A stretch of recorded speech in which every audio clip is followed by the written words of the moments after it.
Start किया जाए। Last lecture पर sexual reproduction in flowering plant, इधर आ जाओ। Sexual reproduction in flowering plant में मेल रिप्रोडक्टिव पार्ट या stamen, anther, microsporangia, pollen grain, generative cell, vegetative cell, exine, intine, इन सबसे जुड़े सारे क्वेश्चन हम लोगों ने डिस्कस कर लिए थे। थोड़ा सा इसमें रह गया है मेल रिप्रोडक्टिव पार्ट में जो अप्लाइड पोर्शन है।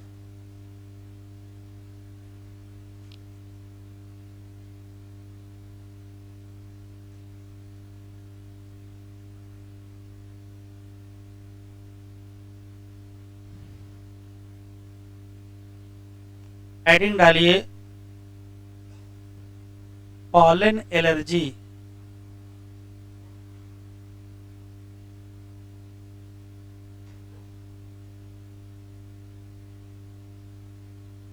पॉलन एलर्जी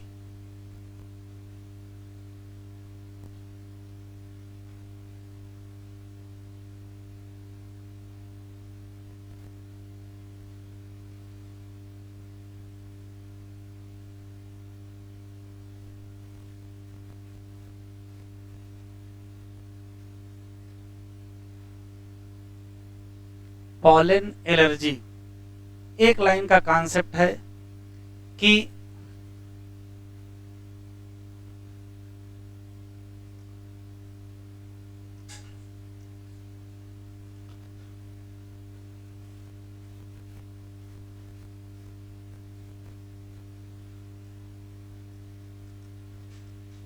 ढेर सारी प्लांट स्पीसीज हैं, मेनी प्लांट स्पीसीज हैं, लेकिन ऑल प्लांट स्पीसीज नहीं है।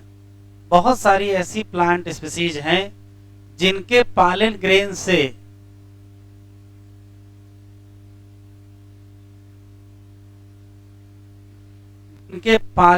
से एलर्जी हो जाती है। और अब एलर्जी हो कैसे जाएगी? भाई पालन ग्रेन एयर में आ जाएंगे और एयर हम इनहेल करेंगे तो पालन ग्रेन इनहेल कर जाएंगे। जैसे इनहेल करोगे रेस्पिरेटरी डिस्कम्फर्ट भी होगा, ब्रोंकियल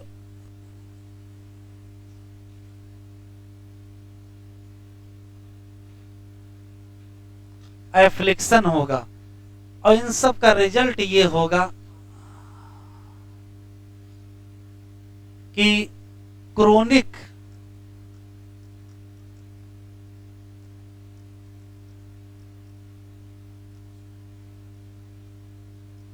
रेस्पिरेटरी डिसऑर्डर हो जाएंगे, जैसे अस्थमा हो जाएगी, जैसे ब्रोंकाइटिस हो जाएगी। अब सवाल है किस पर्टिकुलर प्लांट स्पीसीज की पालन ग्रेन से एलर्जी होती है?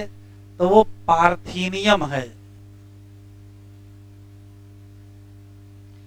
इसी का दूसरा नाम कैरेट ग्रास है और इसी से होती है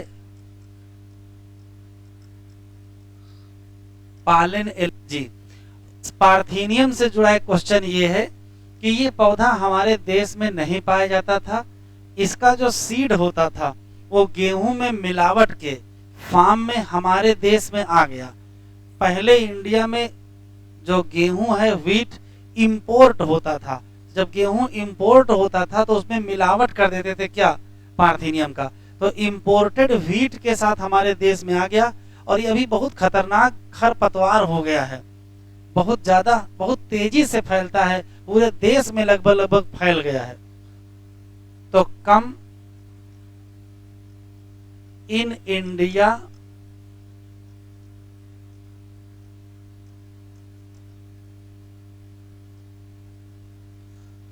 एज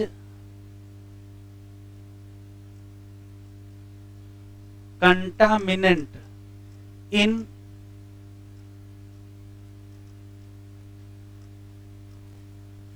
इंपोर्टेड व्हीट और अभी बहुत तेजी से फैल गया है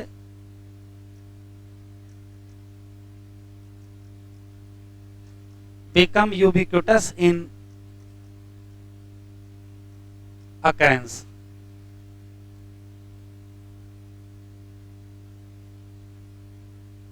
एक स्पेशल क्वेश्चन याद रखेंगे,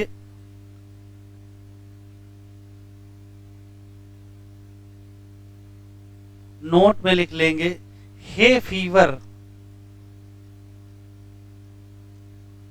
हे फीवर एक प्रकार की पालन एलर्जी ही है, खास हे फीवर।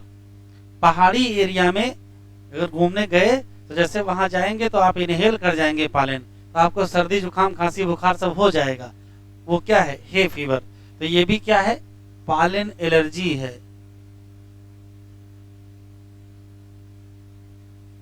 इन हिली एरिया,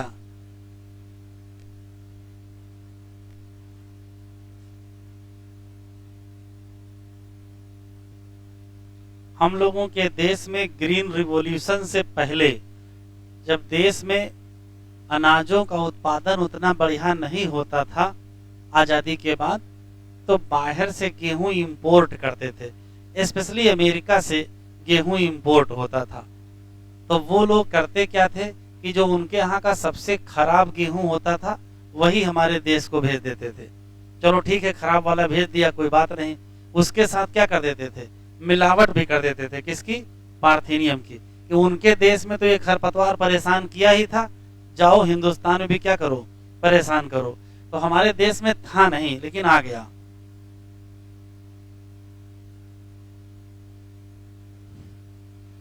अगली हेडिंग डालें,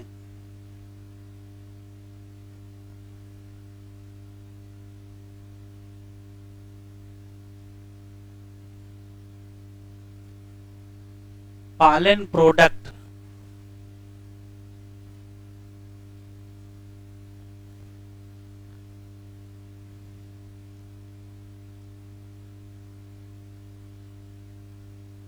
आज के समय में ये फैशन हो गया है, यही लिखा है एनसीईआरटी में। आज के समय में ये फैशन हो गया है कि जो वेस्टर्न कंट्रीज हैं,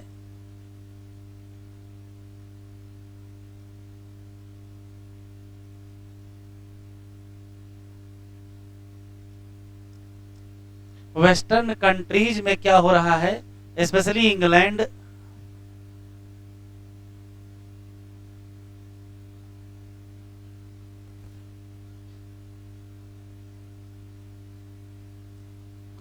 वेस्टर्न कंट्रीज स्पेशली कहां?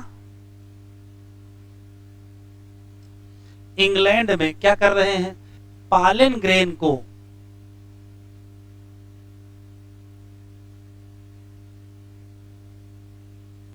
यूज किया जा रहा है। कैसे? एज ए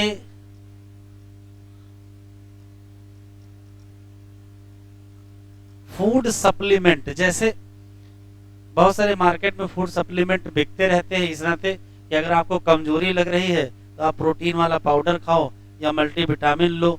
तो ऐसा कोई भी नेचुरल फूड के अलावा जो सप्लीमेंट होते हैं उनको हम लोग फूड सप्लीमेंट कहते हैं। तो पालन ग्रेन को यूज करते हैं एज ए फूड सप्लीमेंट, और ये क्लेम करते हैं कि ये परफॉर्मेंस बढ़ा देंगे। खासकर एथलेटिक एक्टिविटी जो लोग करते हैं या रेस के जो हॉर्सेज होते हैं, सप्लीमेंट के तरीके से यूज करते हैं और इंक्रीज कर देंगे परफॉर्मेंस ऑफ एथलीट या रेस हॉर्सेज। अब पालन ग्रेन जब यूज करोगे एज ए फूड सब्सटेंस या फूड सप्लीमेंट के तरीके से, तो पालन ग्रेन के अवेलेबल हैं एज पालन प्रोडक्ट। किस फॉर्म में? तो या तो कहो पालन टेबलेट, तो पालन सिरप या पालन क्रीम के फॉर्म में भी अवेलेबल हैं। अब क्रीम खा तो लेंगे नहीं। सबसे कमाल की बात है कि पालन ग्रेन का जो एंजाइम है वो किसी एंजाइम से डाइजेस्ट नहीं होता है, तो खाने के बाद भी कुछ होना नहीं है। जब वो डाइजेस्ट ही नहीं होगा तो क्या उससे कुछ न्यूट्रिएंट मिलेंगे? ये अलग बात है कि जो पालन ग्रेन है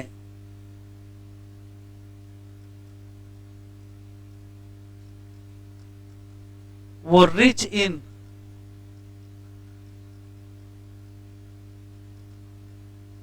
न्यूट्रिएंट।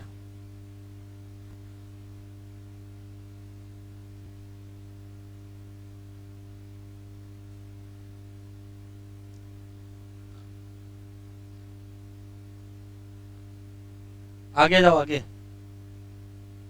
हाँ दोनों लोग आओ, एक लोग यहां बैठो, एक लोग वहां बैठो। अगली हेडिंग,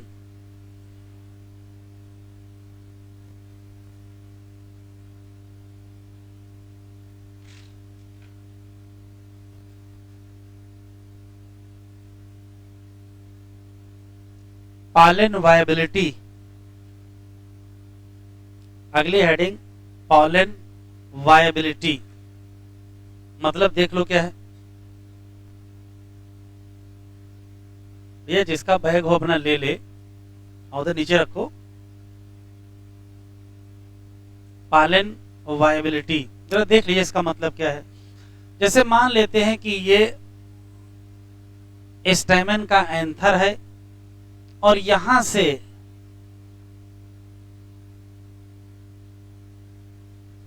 पॉलन ग्रेन रिलीज हो गई। जब पॉलन ग्रेन रिलीज हो जाएगी तो एयर के द्वारा या वाटर के द्वारा या किसी एनिमल की मदद से ये फाइनली कहां पहुंच जाएगी? तो फाइनली ये पहुंचेगी स्टिग्मा पर। यहां पॉलन ग्रेन आ जाएगी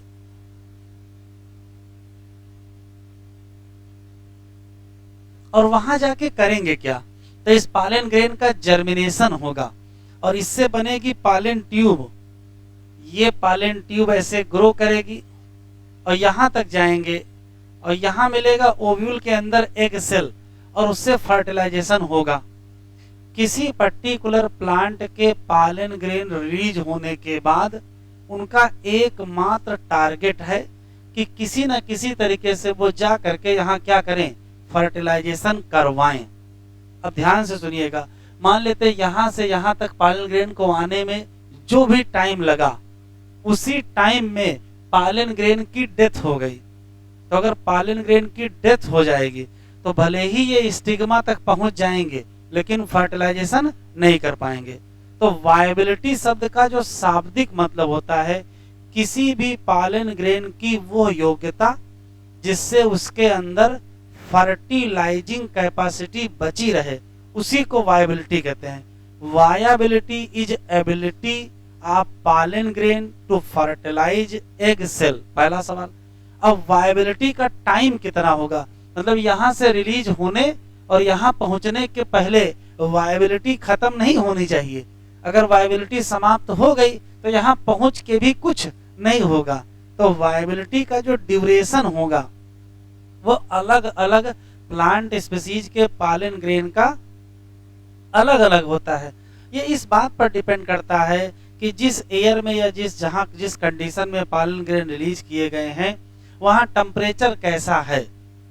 अगर टेम्परेचर ज्यादा होगा तो वायबिलिटी जल्दी खत्म होने का रिस्क रहेगा। वहां मॉइस्चर या ह्यूमिडिटी कैसी है, तो कई फैक्टर डिसाइड करेंगे कि पॉलन ग्रेन की वायबिलिटी कैसी रहेगी। ठीक है। दूसरा सवाल, अलग अलग प्लांट स्पीसीज के पॉलन ग्रेन की वायबिलिटी अलग अलग है। जैसे कुछ पौधों की, जैसे राइस की, व्हीट की, इन सब की लगभग 30 मिनट की वायबिलिटी है। 30 मिनट का मतलब है एंथर से निकलना और स्टिग्मा से पहुंचना और फर्टिलाइज करने का केवल टाइम कितनी देर का है? 30 मिनट का है। लेकिन अलग अलग की अलग अलग होती है। एनसीईआरटी में लिखा है कि रोजेसी है, लेग्यूमिनेसी है, सोलेनेसी है। इन फैमिली के जो मेंबर्स हैं उनसे जो पॉलन ग्रेन निकलते हैं उनकी वायबिलिटी महीनों की होती है। अब महीनों में या तो 1 महीना कह दो और या तो 11 महीना कह दो, क्योंकि जैसे 12 महीने कहोगे वैसे साल हो जाएगा। तो सालों की नहीं है, किसकी है? महीनों की। तो 4 बातें मैंने बताई हैं। चाहे प्लांट पढ़ो चाहे एनिमल पढ़ो, किसी भी पर्टिकुलर में जो गैमीट होता है उसके फर्टिलाइज करने की जो टाइम होता है उसी को वायबिलिटी कहते हैं। जैसे ह्यूमन में स्पर्म रिलीज होता है, उसको भी एक निश्चित समय में ही ओवम को फर्टिलाइज करना है, अगर तब तक ओवम नहीं मिलेगा तो वायबिलिटी उसकी लॉस हो जाएगी। तो किसी पर्टिकुलर प्लांट के पॉलन ग्रेन की वायबिलिटी कब तक नहीं लॉस होनी चाहिए, जब तक वो कहाँ ना पहुंच जाए, तो जब तक वो स्टिग्मा तक ना पहुंच जाए। बना लीजिए, 2 लाइनें लिख लीजिए। वायबिलिटी क्या है? Ability of pollen grain to fertilise egg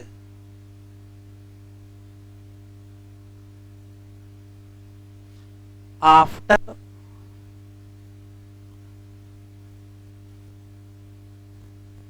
release from anther.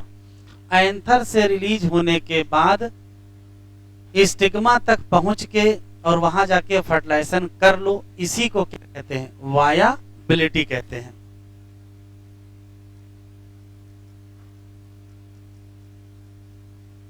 Viability period क्या होगा? Variable for plant species. किस पर डिपेंड करेगा?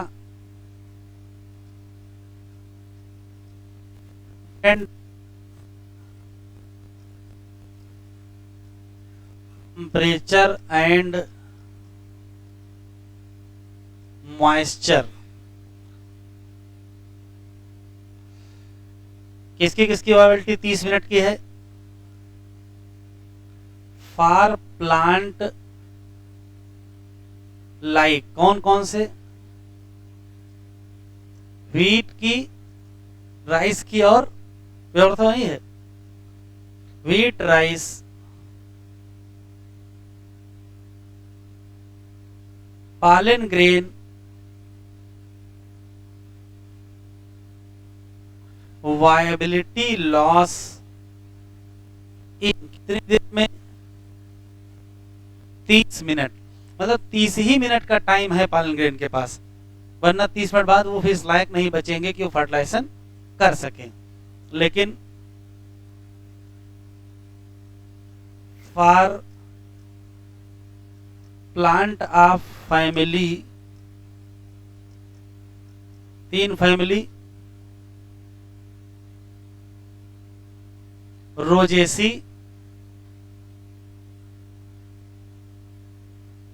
लेगुमिनेसी, सोलेनेसी,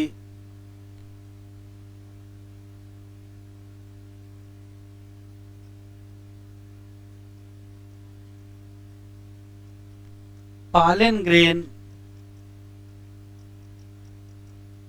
वायबिलिटी महीनों की है।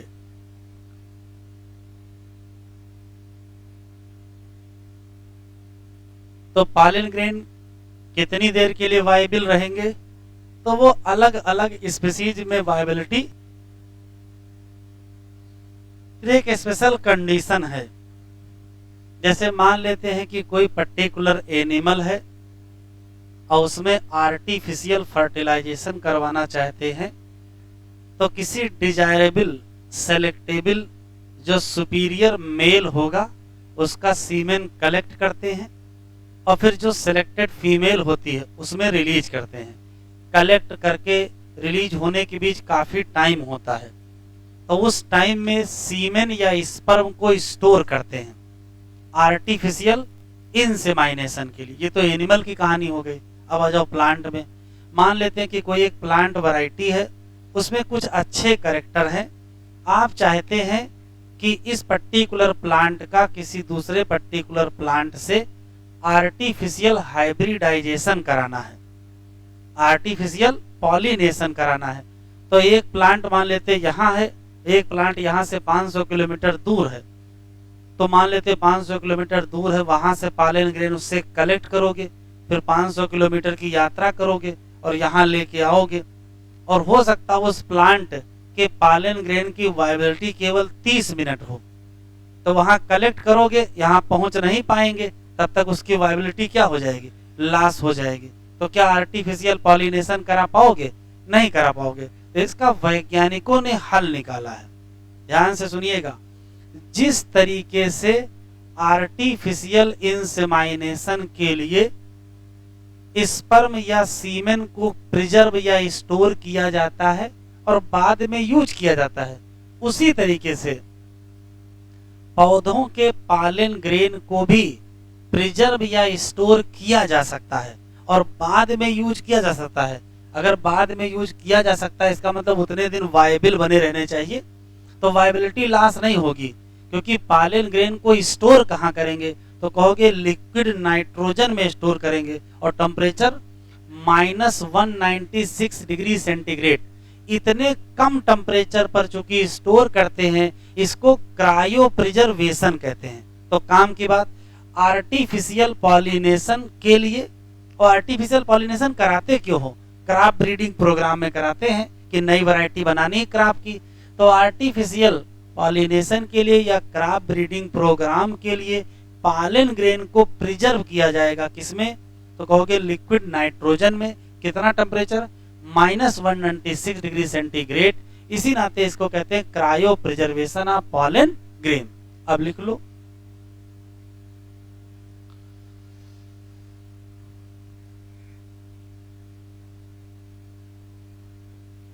पॉलन बैंक क्या करेंगे,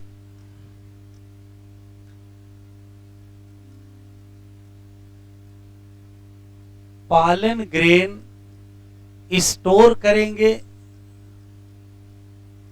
या प्रिजर्व करेंगे, कहां, इन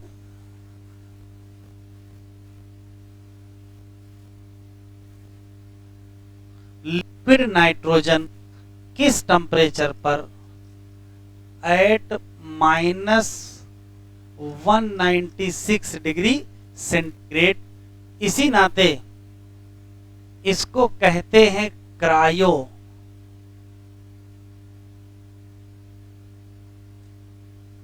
प्रिजर्वेशन। इसका मतलब होता है प्रिजर्व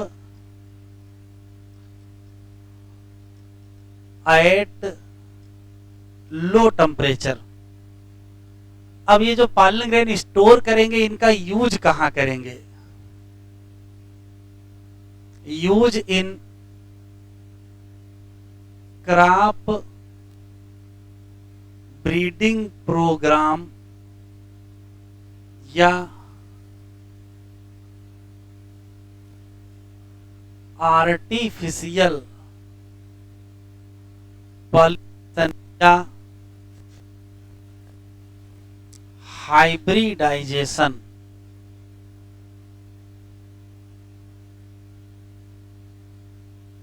ऑफ प्लांट। तो किसी पौधे के हाइब्रिडाइजेशन के लिए डिजायर वैरायटी के पॉलन ग्रेन डिजायर प्लांट से लाएंगे, तो लाने में टाइम लगेगा, तब तक वायबिलिटी लॉस हो सकती है, लेकिन लॉस नहीं होगी, क्योंकि कहाँ प्रिजर्व कर देंगे, -196 डिग्री सेंटीग्रेड, किसमें, लिक्विड नाइट्रोजन में। पॉलन बैंक की तरीके से ही सीड बैंक होता है। भाई मान लेते हैं किसी पर्टिकुलर प्लांट का सीड अभी रेडी हुआ है, लेकिन अभी इन्वायरमेंट अच्छी नहीं है, तो अगर उसी समय उसको खेत में बो देंगे तो सीड खराब हो जाएगा। तो सीड को भी प्रिजर्व किया जाता है कि उसके जर्मिनेशन की क्वालिटी या जर्मिनेशन की जो योग्यता है वो क्या है, बची रहे। तो सीड बैंक में क्या करते हैं, सीड स्टोर करते हैं टू कीप देम इन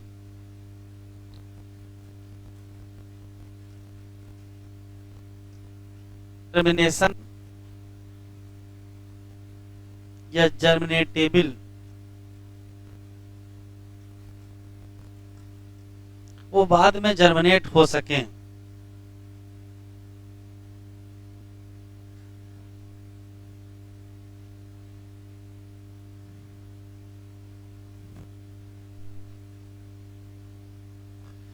लिखा है pollen grain of many species. अगर मेनी को हल कर देंगे तो गलत हो जाएगा। सभी स्पीसीज की पॉलन ग्रेन से में ये योग्यता नहीं है। ये क्या कर सकती हैं? एलर्जी। और क्या कर सकती हैं?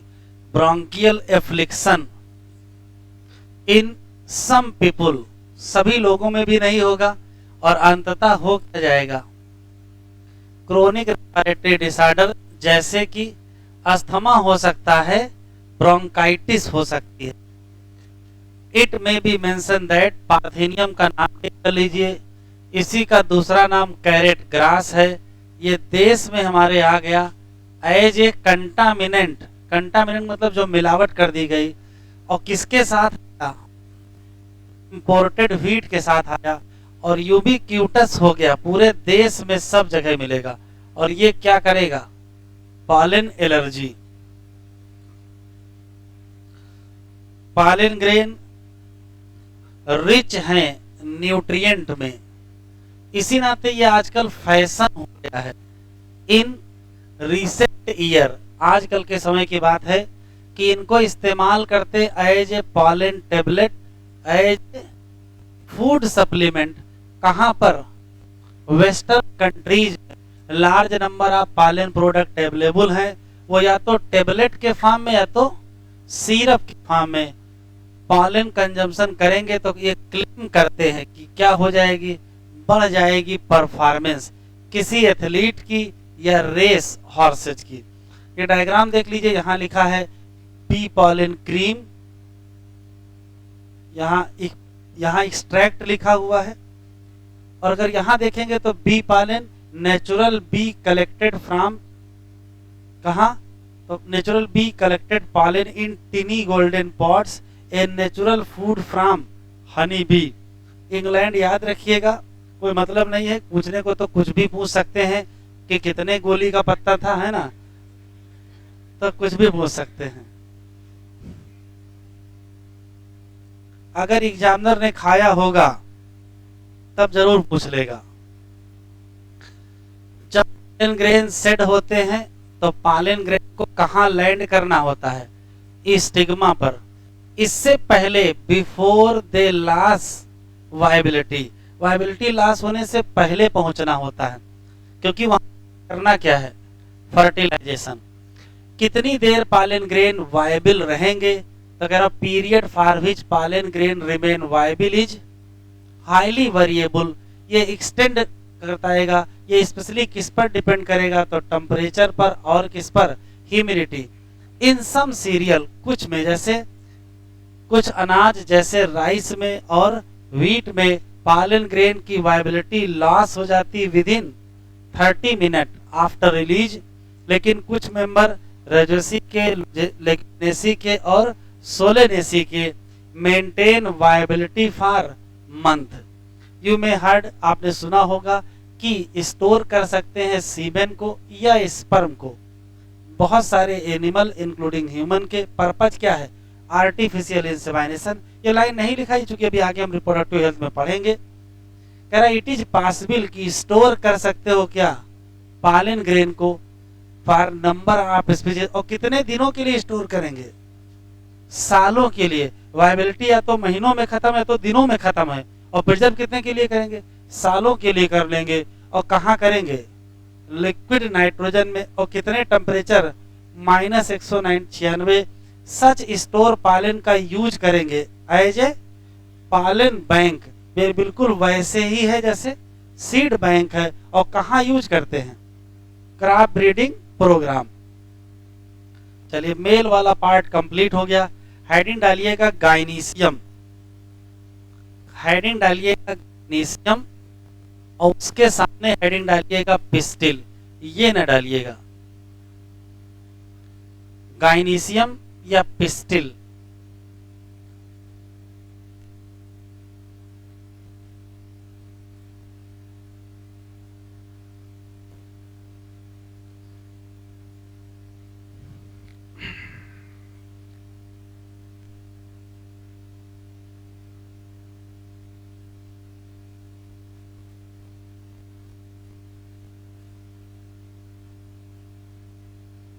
गाइनीशियम या पिस्टिल या कार्पेल, तो देख लीजिएगा। पहले से ही पता है कि जो गाइनीशियम है वो क्या है,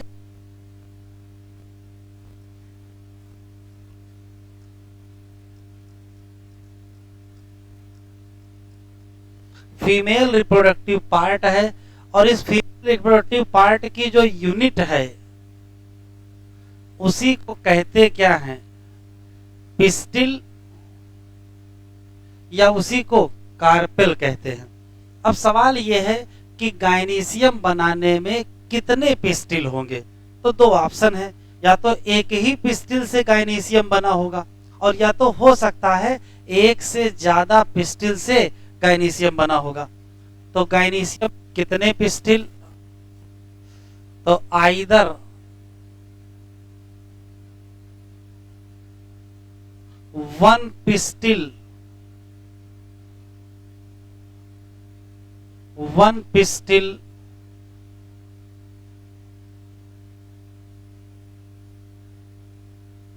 इन गाइनीशियम, और या फिर आइदर क्या होगा, मोर देन वन पिस्टिल इन गाइनीशियम। अगर एक पिस्टिल होगा और एक से ज्यादा होगा तो अंतर समझ लीजिए क्या है। एक पिस्टिल होगा नो,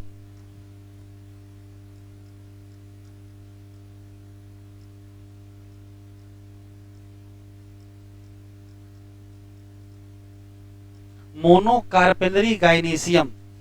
मोनो का मतलब होता है एक, कार्पेल तो कार्पेल है ये, तो अगर एक कार्पेल है तो मोनो कार्पेलरी हो जाएगा, और अगर एक से ज्यादा है तो या तो पॉली कार्पेलरी कहो या तो मल्टी कार्पेलरी कहो।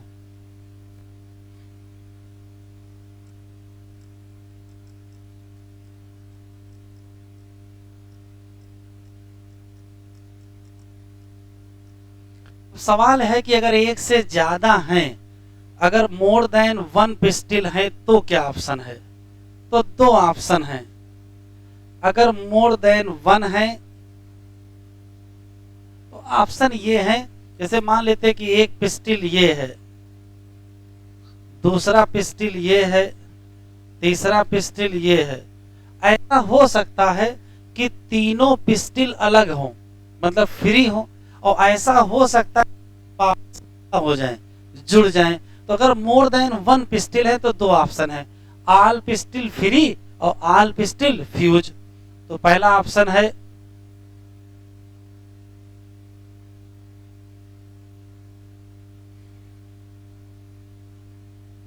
ऑल पिस्टिल फ्री और ऑल पिस्टिल फ्यूज्ड। अगर फ्री होगा तो क्या कहोगे और फ्यूज्ड होगा तो क्या कहोगे, तो ध्यान सुनिएगा।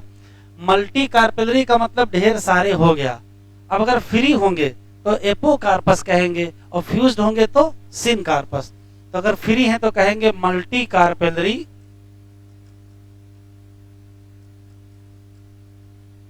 एपोकार्पस, और फ्यूज्ड होंगे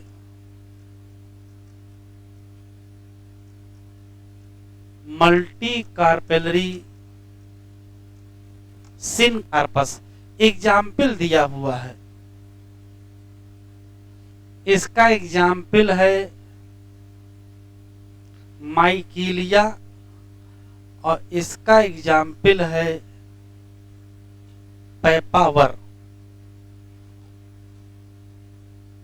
मल्टी कार्पेलरी एपोकार्पस और मल्टी कार्पेलरी सिनकार्पस। पहले तो ये बताओ मोनो कार्पेलरी है कि मल्टी कार्पेलरी है। अगर मल्टी है तो एपोकार्पस है कि सिनकार्पस है। एपोकार्पस का अलग एग्जाम्पल है और सिनकार्पस का अलग एग्जाम्पल है। एनसीईआरटी में हिबिस्कस दिया है, गुड़हल, चाइना रोज, किसमें आएगा,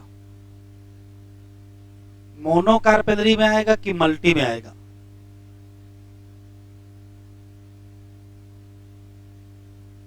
हिबिस्कस चाइना रोज का गाइनीशियम कैसा है? ऑप्शन मोनो कार्पेलरी है, कि मल्टी कार्पेलरी है। जैसे आप मोनो कह दोगे बात ही खत्म, अगर आप मल्टी कह दोगे तो फिर तुरंत फिर 2 क्वेश्चन आ जाएगा, मल्टी में सिन कार्पस है कि एपो कार्पस है। तो एनसीईआरटी के डायग्राम से केवल कंफ्यूजन पैदा होता है, देख के लगता है कि वो मोनो कार्पेलरी है जबकि है नहीं ऐसा, वास्तव में वो मल्टी कार्पेलरी है। और मल्टी में एक से ज्यादा में भी कितने हैं, तो 5 हैं, तो इसको पेंटा कार्पेलरी कहते हैं। पेंटा कार्पेलरी है और सिन कार्पस है। हिबिस्कस,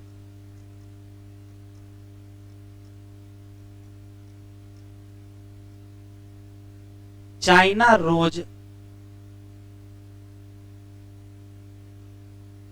का जो गाइनीशियम है वो पेंटा कार्पेलरी है।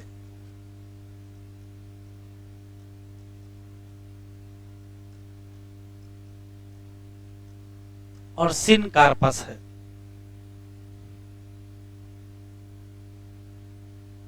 बन गया।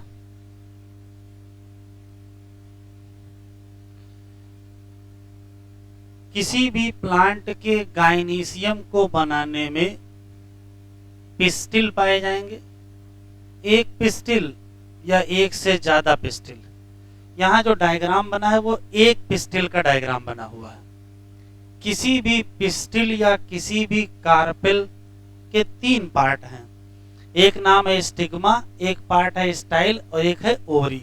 ये 3 मेन पार्ट हैं। अगर ध्यान से देखेंगे तो जो स्टिग्मा है वो वास्तव में लैंडिंग प्लेटफॉर्म की तरीके से काम करता है, क्योंकि जो पालन ग्रेन आएगा वो पालन ग्रेन यही रिलीज होगा। तो एयर के द्वारा या वाटर के द्वारा या एनिमल की मदद से आने वाले पालन ग्रेन के उतरने के लिए जो जगह बनी है उसका नाम स्टिग्मा है। जब यहाँ पालन ग्रेन आएगा तो जल्दी ही पालन ग्रेन जर्मिनेट करेगा, और जैसे जैसे पालन ग्रेन जर्मिनेट करेगा एक स्ट्रक्चर बनेगा जिसका नाम होगा पालन ट्यूब। तो पालन ट्यूब को स्टिग्मा से लेकर के ओवरी तक लाने के लिए जो स्ट्रक्चर बना उसका नाम स्टाइल। इलांगेटेड सिलेंडर पार्ट होता है, एक्सटेंड करता है कहां से, बेस ऑफ स्टिग्मा से ओवरी तक। और इसका काम बहुत इंपॉर्टेंट है फॉर पैसेज ऑफ पालन ट्यूब। जब पालन ग्रेन जर्मिनेट करेगा तो यही पालन ट्यूब इसी के रास्ते से गुजरेगी। धीरे धीरे पालन ट्यूब पूरा स्टिग्मा पार कर जाएगी और कहां पहुंचेगी, ओवरी। तो जो ओवरी है वो वास्तव में इस पूरे स्ट्रक्चर का सबसे नीचे का पार्ट है, basal bulge part of pistil. तो basal bulge part of pistil कौन है, ओवरी। एक क्वेश्चन थोड़ा और ध्यान से देखेंगे तो ये जगह दिखाई पड़ रही है, ये जो जगह दिखाई पड़ रही है इस जगह का नाम, ये जो जगह है इसको लोक्यूल कहते हैं। तो ओवरी के अंदर कैविटी पाई जाएगी, कैविटी का नाम ओवेरियन चैम्बर होगा या लोक्यूल होगा। अब किसी ओवरी में कितने लोक्यूल होंगे या कितने चैम्बर होंगे, तो 2 ऑप्शन है, या तो एक लोक्यूल होगा तो कहेंगे मोनोलोक्यूलर ओवरी, और हो सकता भाई एक से ज्यादा हो तो क्या कहोगे, मल्टीलोक्यूलर ओवरी। तो मल्टीलाकुलर और मोनोलाकुलर ओवरी किसकी किसकी होती हैं वो हम लोग मार्फोलॉजी में पढ़ेंगे। फिर से सुन लेते हैं, किसी भी पिस्टिल का जो बेसल पार्ट है उसका नाम ओवरी, ओवरी के अंदर कैविटी का नाम ओवेरियन चैम्बर या लोक्यूल।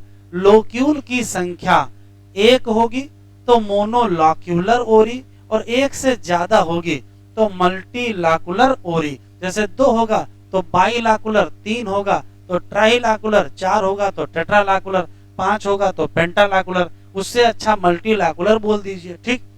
और ध्यान से देखा जाएगा तो ओवरी ही सबसे इंपॉर्टेंट पार्ट है।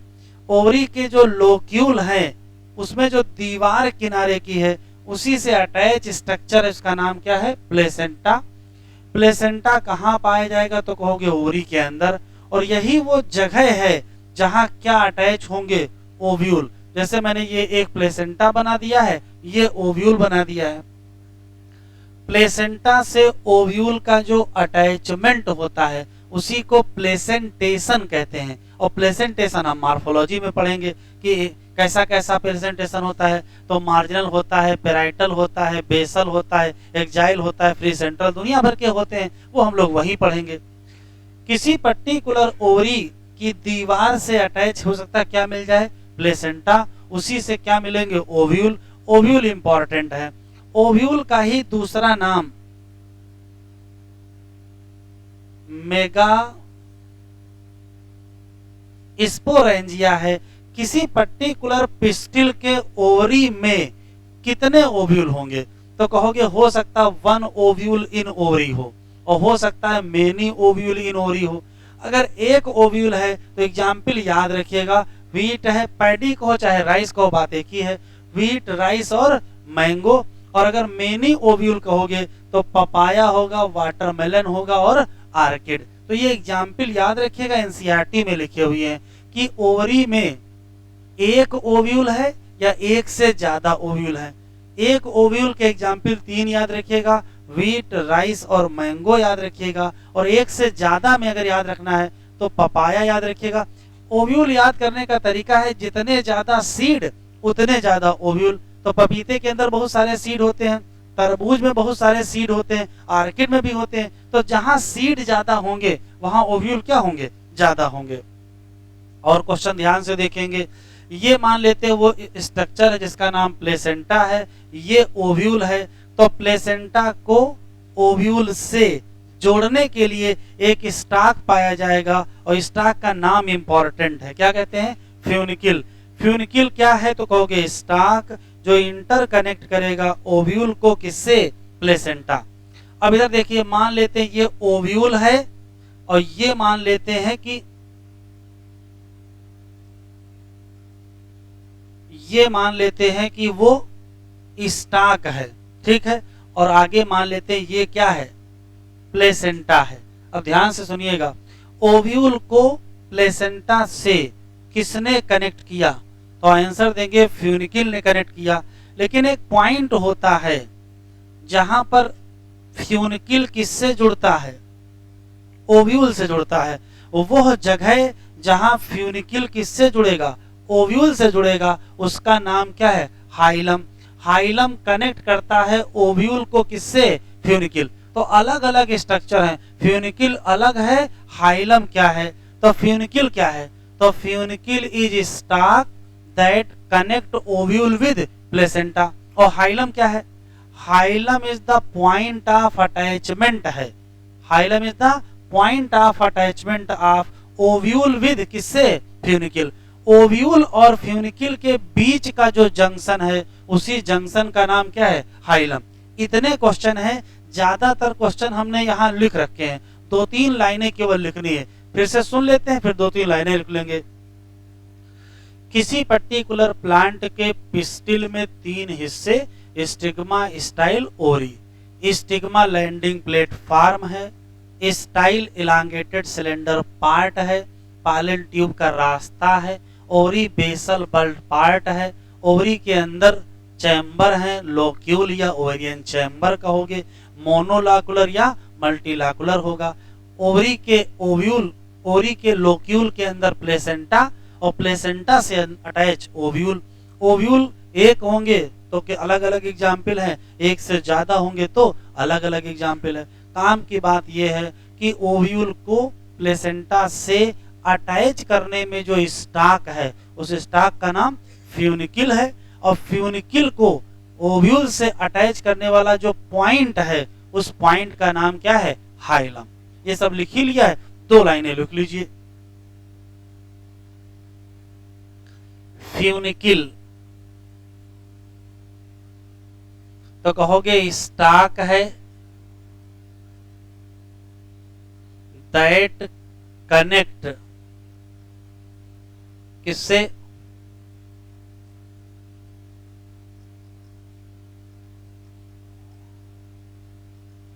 Ovule with placenta. फिर हाइलम क्या है, तो कहोगे point of attachment, point of attachment of body of ovule to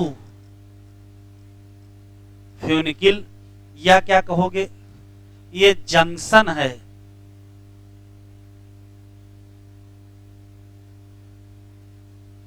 between ovule and फ्यूनिकिल।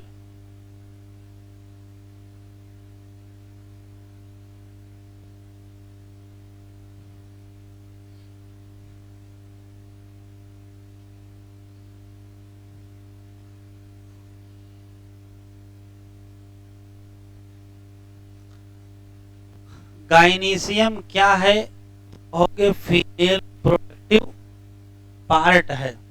दूसरा सवाल, गाइनीशियम में क्या होगा? तो कहोगे या तो सिंगल पिस्टिल होगा, तो क्या कहोगे मोनोकार्पेलरी गाइनीशियम, या हो सकता मोर देन वन पिस्टिल, तो क्या कहोगे मल्टी कार्पेलरी गाइनीशियम।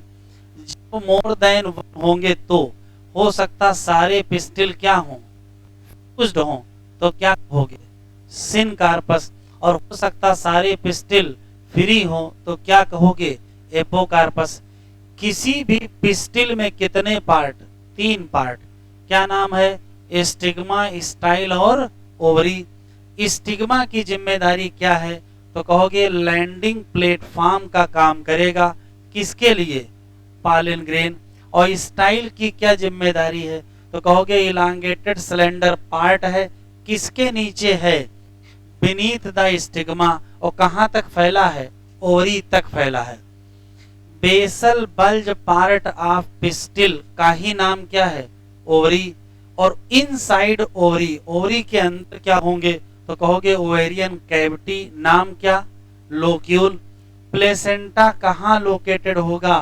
तो इनसाइड ओवेरियन कैविटी। कह रहा रिकॉल करो definition and type of placentation. तो रिकॉल के अभी पढ़ा ही नहीं, तो रिकॉल कैसे करेंगे हैं? तो 4-5 प्रकार के होते हैं। पेराइटल प्लेसेंटेशन होता है, नहीं होता है, मार्जिनल प्लेसेंटेशन होता है, एक्सियल प्लेसेंटेशन होता है, फ्री सेंट्रल होता है, बेसल होता है, वहीं पढ़ लेंगे। ये डायग्राम देख लो, इसमें जो ए है ये क्या है? लिखा है dissected flower of hibiscus showing pistil part.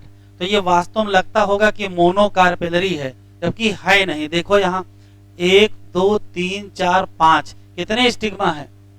5 हैं। तो अगर स्टिग्मा 5 होंगे तो स्टाइल भी 5 होंगे, तो ओरी भी 5 होंगे। तो ये वास्तव में पेंटाकार्पेलरी होता है। ठीक है, ये ऐसा दिख क्यों रहा है ये आगे फैमिली में समझ में आएगा। ये सिन कार्पस पावर का डायग्राम बना है, तो मल्टी कार्पेलरी सिन पावर का है, और ये मल्टी कार्पेलरी एपोकार्पस किसका है? माइकेलिया का है। ये तो ओव्यूल का है, भी पढ़ाएंगे आपको।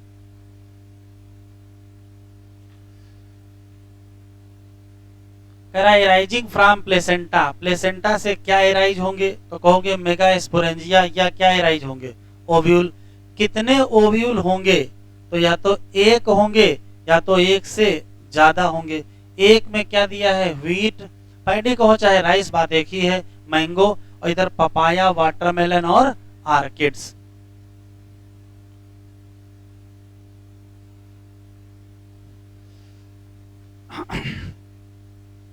ओव्यूल क्या है? तो कहोगे स्मॉल स्ट्रक्चर है, किससे अटैच है? प्लेसेंटा से। किसके द्वारा अटैच है? स्टाक, नाम क्या है फ्यूनिकिल।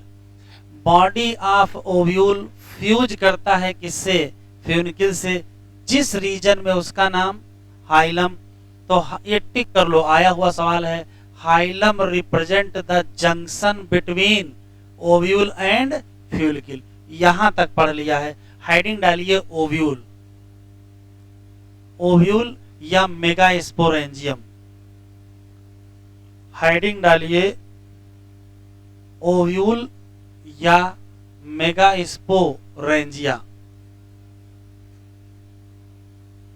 डायग्राम बना रहे हैं, डायग्राम बना लीजिए।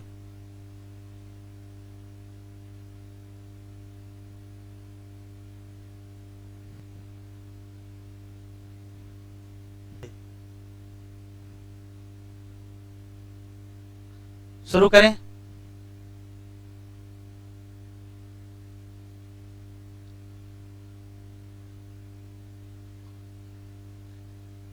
पहला सवाल है कि किसी भी प्लांट में जो ओव्यूल होंगे, जो ओरी में पाए जाएंगे, वो कई टाइप के होते हैं। अभी हम आपको नाम उनके लिखवा देंगे और एक एक एग्जाम्पल लिखा देंगे। जैसे एक ओव्यूल का नाम होता है अर्थोट्रापस, एक का नाम होता है एनाट्रापस, एक होता है हेमीट्रापस, सर्सिनोट्रापस, एम्फीट्रापस। ठीक, कौन से हैं अभी आगे नाम लिखा देंगे, एग्जाम्पल लिखा देंगे। ज्यादातर पौधों में जो ओव्यूल पाया जाता है वो एनाट्रापस होता है, लेकिन हमने जो डायग्राम बनाया है वो आर्थोट्रापस का बनाया है, क्योंकि इससे समझना आसान है। एनाट्रापस में आप समझ नहीं पाओगे, कंफ्यूजन अलग पैदा कर लोगे। तो अभी आर्थोट्रापस से समझ लेंगे, फिर आपको एनाट्रापस समझा देंगे एनाट्रापस में होता क्या है। तो मान लेते हैं कि ऐसा कोई ओव्यूल है। ओव्यूल का जो सबसे इंपॉर्टेंट पार्ट होता है, जिसको बॉडी ऑफ ओव्यूल भी कहते हैं, ये न्यूसेलस है। न्यूसेलस ही इसका मेन पार्ट है। न्यूसेलस में जितनी भी सेल पाई जाती हैं उसमें एबंडेंट रिजर्व फूड पाया जाता है, और यहाँ जितनी भी सेल होती हैं वो सब डिप्लॉयड सेल होती हैं। ठीक है, अभी आगे पढ़ेंगे। न्यूसेलस की कोई एक सेल अपना नाम बदल लेगी, उसका नाम हो जाएगा मेगास्पोर मदर सेल। अब कुछ लिखो नहीं, छापने के चक्कर में रहोगे, जान नहीं पाओगे बता क्या डाले हैं। सुन लो ध्यान से। किसी भी ओव्यूल के सबसे इंपॉर्टेंट पार्ट का नाम न्यूसेलस है। न्यूसेलस की जितनी सेल होंगी उन सब में डिप्लॉयड क्रोमोसोम होगा। किसी एक न्यूसेलस की सेल का नाम मेगास्पोर मदर सेल होगा, उसमें मियोसिस होगी, अभी आगे पढ़ेंगे। मेगास्पोर बनेगा। मेगास्पोर का जब डेवलपमेंट होता है तो एम्ब्रायोसैक बनता है। किसी ओव्यूल में एक ही एम्ब्रायोसैक पाया जाएगा। क्यों पाया जाएगा एक ही, वो भी आगे पढ़ लेंगे, अभी रटेंगे। तो ओव्यूल है, ओव्यूल में न्यूसेलस है, न्यूसेलस के अंदर एम्ब्रायोसैक है।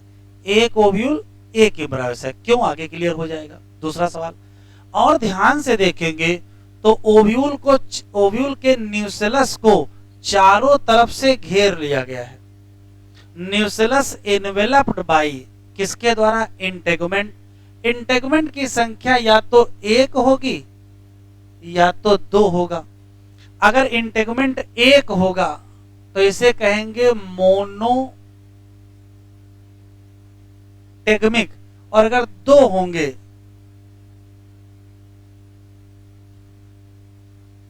बाईटेगमिक कहेंगे। तो ओव्यूल दो प्रकार के होते हैं, मोनोटेगमिक और बाईटेगमिक। ज्यादातर एंजियोस्पर्म में बाईटेगमिक ओव्यूल ही होता है, लेकिन एक्सेप्शन अलग बात है कि मोनोटेगमिक भी मिल जाता है। दूसरा सवाल, जब इंटेगुमेंट ने, मान लेते हैं इसके पास दो इंटेगुमेंट है, तो ये आउटर इंटेगुमेंट हो गया, ये इनर इंटेगुमेंट हो गया। इंटेगुमेंट जब न्यूसेलस को घेरते हैं तो चारों तरफ नहीं घेर लेते हैं, एक एरिया छोड़ देते हैं। छोटा सा एरिया छूट जाएगा, उसी का नाम क्या होगा, माइक्रोपाइल। और माइक्रोपाइल क्या है तो कहोगे स्मॉल ओपनिंग है, और ये जहां कहीं पाया जाएगा उसी को माना जाता है क्या, टिप ऑफ ओव्यूल, या उसी को माना जाता है एपिकल पार्ट ऑफ ओव्यूल। तो न्यूसेलस को जिस जगह नहीं घेरा जाएगा उस जगह को हम क्या मानेंगे, टिप, या उसी जगह को क्या मानेंगे, एपिकल पार्ट ऑफ ओव्यूल। पहला सवाल, माइक्रोपाइल के ठीक अपोजिट जो हिस्सा होता है, जैसे माइक्रोपाइल यहाँ है तो अपोजिट यहाँ होगा, इसके अपोजिट का जो हिस्सा होता है उसे चलाजा कहते हैं, और चलाजा को माना जाता है क्या, बेसल पार्ट ऑफ ओव्यूल, और ये अपोजिट टू क्या है, माइक्रोपाइल। तो ये दो बातें स्पष्ट हैं, किसी ओव्यूल के दो हिस्से होंगे, एपिकल पार्ट और बेसल पार्ट, तो दो हिस्से भी होंगे, माइक्रोपाइल और चलाजा। माइक्रोपाइल जहां होगा उसके ठीक उल्टा क्या होगा, चला जा, या चला जा जहां होगा उसके ठीक उल्टा क्या होगा, माइक्रोपाइल। कभी ऐसा नहीं होगा कि चला जा और माइक्रोपाइल एक ही जगह हो जाए। ठीक, एक बात पहले से ही पता है, फ्यूनिकिल वो स्टाक है जो ओव्यूल को किससे जोड़ता है, प्लेसेंटा से, और फ्यूनिकिल और ओव्यूल के बीच का जो जंक्शन है उसको क्या कहते हैं, हाइलम। ठीक, तो यहाँ दो स्पेशल सवाल हमको अलग से लिख लेने हैं। क्या, किसी भी ओव्यूल में जो मेन पार्ट है उसका नाम न्यूसेलस, न्यूसेलस की जो सेल है वो डिप्लॉयड है, न्यूसेलस के अंदर पाया जाएगा एम्ब्रायोसैक, एक की ज्यादा तो कहोगे एक ही पाया जाएगा, एक्सेप्शन अलग मसला है। न्यूसेलस इन्वेलप्स बाई किसके द्वारा, इंटेगुमेंट, एक की दो तो कहोगे दोनों ऑप्शन है, एक होगा तो कुछ और कहोगे, दो होगा तो कुछ और कहोगे, सामान्यतया दो होते हैं।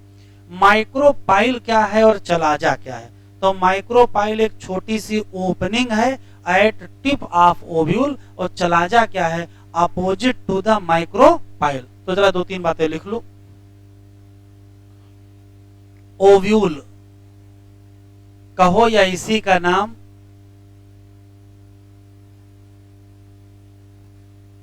मेगास्पोरेंजिया। ओव्यूल में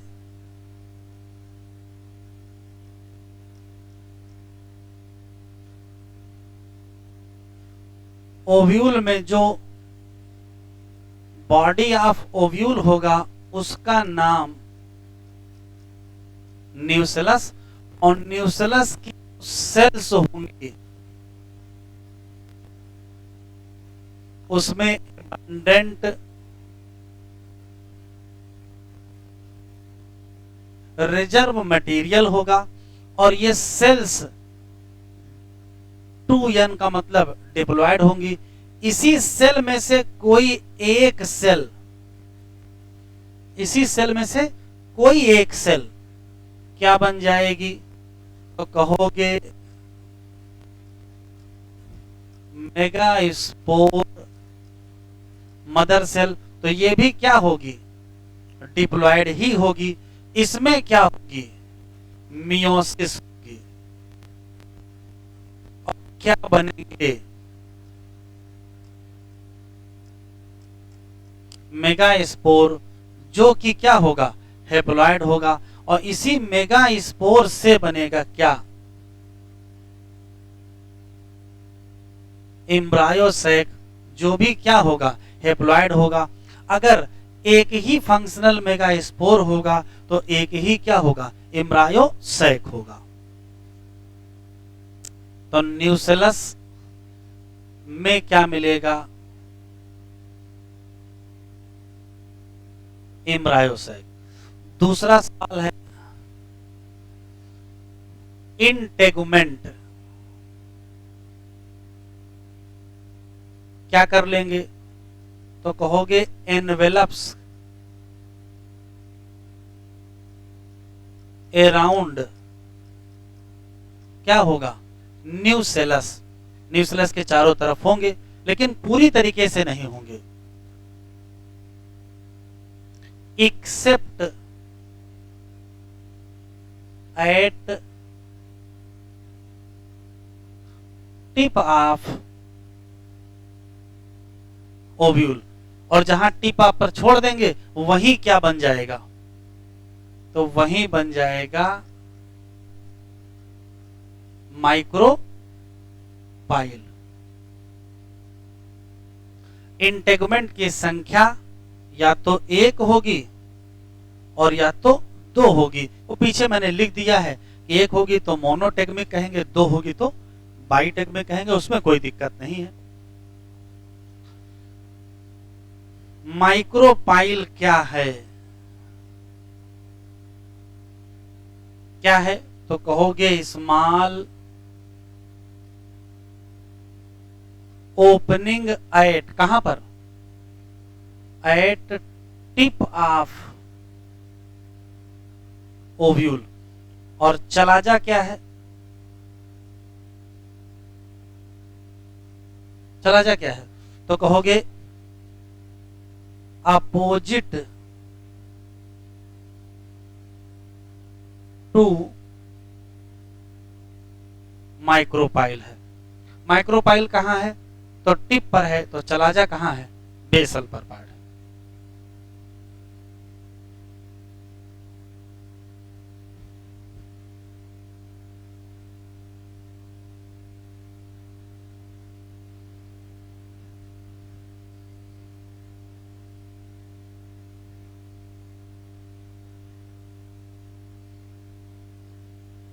यहां तक क्लियर?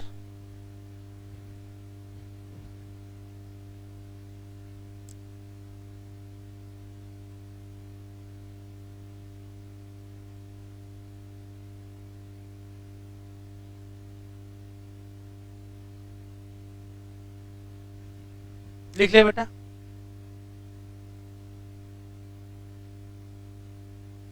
तो बताओ, सबकी पोलाइडी एनसीईआरटी में पूछी गई है।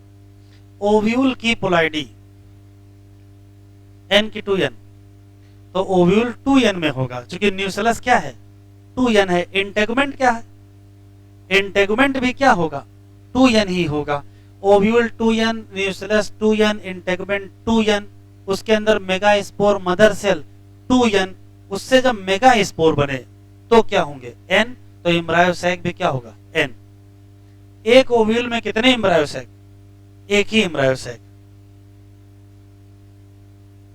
लिख लिया बेटा।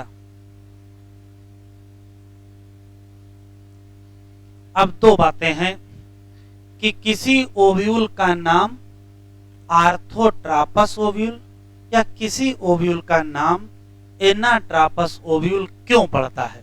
एनसीईआरटी में जो डायग्राम बना है वो एनाट्रापस ओव्यूल का डायग्राम बना है। आर्थोट्रापस क्लियर, उसी से एनाट्रापस क्लियर हो जाएगा।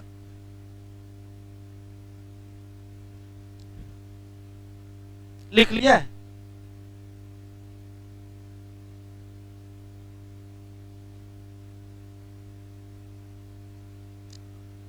जरा इधर देखें, ध्यान से सुने। ऐसी कोई भी परिस्थिति जिसमें माइक्रोपाइल, चलाजा और हाइलम तीनों एक लाइन में हो, दिख रहे हैं? ये माइक्रोपाइल है, ये चलाजा, ये हाइलम, ये फ्यूनिकल, सब एक लाइन में दिख रहे हैं। इस कंडीशन को ही क्या कहते हैं? आर्थोट्रापस ओव्यूल। ठीक। लेकिन कभी कभार यह होता है, जैसे मान लेते हैं कि ये चलाजा है, यहां माइक्रोपाइल ऐसे लगा हुआ है, तो ये जो बॉडी ऑफ ओव्यूल है ये ऐसे घूम जाती है। अब ध्यान से सुनिएगा, ये माइक्रोपाइल है, ये चलाजा है, ये हाइलम है, ये क्या है?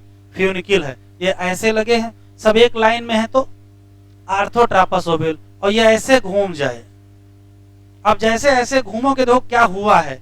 जो माइक्रोपाइल है वो हाइलम के पास पहुंच जाएगा।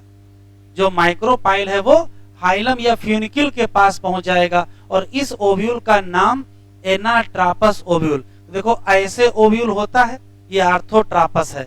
ये ऐसे भी हो सकता है, इसको हेमीट्रापस कहते हैं। ये ऐसे भी हो सकता है, एम्फीट्रापस कहेंगे। ये ऐसे भी हो सकता है, एनाट्रापस है। और ये घूम भी सकता है, इसे सर्सिनोट्रापस कहते हैं। तो बिल्कुल सीधे हैं तो आर्थोट्रापस, थोड़ा सा झुक गए हेमीट्रापस, थोड़ा और झुक गए एम्फीट्रापस, और फिर ऐसे हो गए तो एनाट्रापस, और घूम गए ऐसे, क्या हो गया? सर्सिनोट्रापस।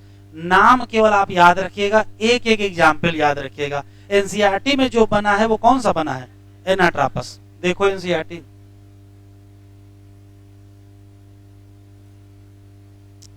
कहां तक पढ़ लिए थे?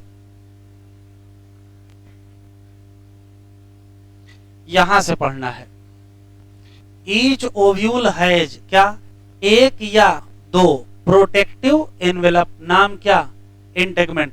ये एक या दो दोनों बातें सही हैं, कभी भी एक हो सकता, कभी दो हो सकता है।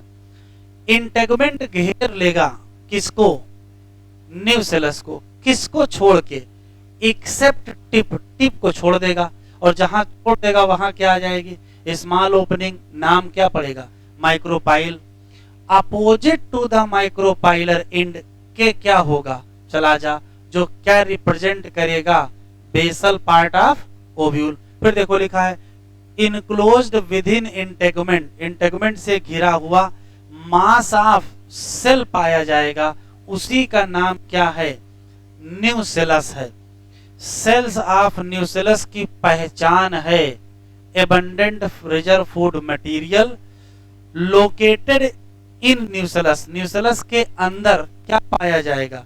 एम्ब्रायोसैक। अभी आप याद रखेंगे यही इसी का नाम क्या है? फीमेल गेमेटोफाइट है। अच्छी बात लिखिए, एक ओव्यूल के न्यूसेलस में कितने? तो सिंगल एम्ब्रायोसैक पाया जाता है, जो कहां से बनता है? सिंगल मेगा स्पोर से बनता है। अब क्यों सिंगल से बनता है वो भी आगे समझ में आ जाएगा, यहां तक बिल्कुल क्लियर है। डायग्राम अगर देखें, डायग्राम अगर आप देखेंगे तो यहां ये क्या होगा? सिंगल, तो ये भी क्या होगा? सिंगल होगा, ठीक है। और मेगा स्पोर मदर सेल भी क्या होगी? सिंगल ही होगी। एक मेगा स्पोर मदर सेल से 4 मेगा स्पोर बनेंगे, 3 बेकार जाएंगे, तो बचेगा कितना? सिंगल ही तो बचेगा। और सिंगल मेगा स्पोर से कितने?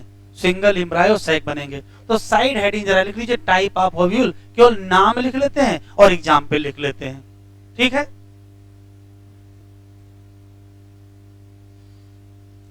आर्थोट्रापस ओव्यूल का मतलब है इरेक्ट ओव्यूल, जिसमें माइक्रोपाइल, चलाजा और हिलम सब क्या हो? एक ही लाइन में पाए जाएं, इसी को आर्थोट्रापस ओव्यूल कहते हैं। ये कुछ एंजियोस्पर्मिक प्लांट में मिलता है, और लेकिन जिम्नोस्पर्म साइकस में मिलता है। एनाट्रापस ओव्यूल का मतलब होता है इन्वर्टेड ओव्यूल, जिसमें माइक्रोपाइल किसके पास पहुंच जाएगा? हाइलम के पास पहुंच जाएगा, और ये ज्यादातर एंजियोस्पर्म में मिलेगा, और जिम्नोस्पर्म में कहां मिलेगा? पाइनस में मिलेगा। तो साइकस और पाइनस का ओव्यूल अलग अलग होता है। हेमिट्रापस की बात करेंगे तो ये रेनकुलेसी फैमिली में मिलता है। एम्फीट्रापस की बात करेंगे तो पेपावर या पेपावरेसी में मिलता है। सर्सिनोट्रापस की बात करेंगे तो अपंसिया नागफनी में मिलता है।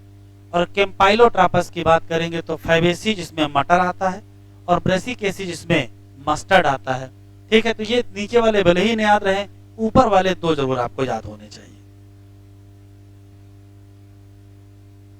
लिख लिया जरा, एनसीईआरटी में देख लेते हैं डायग्राम को।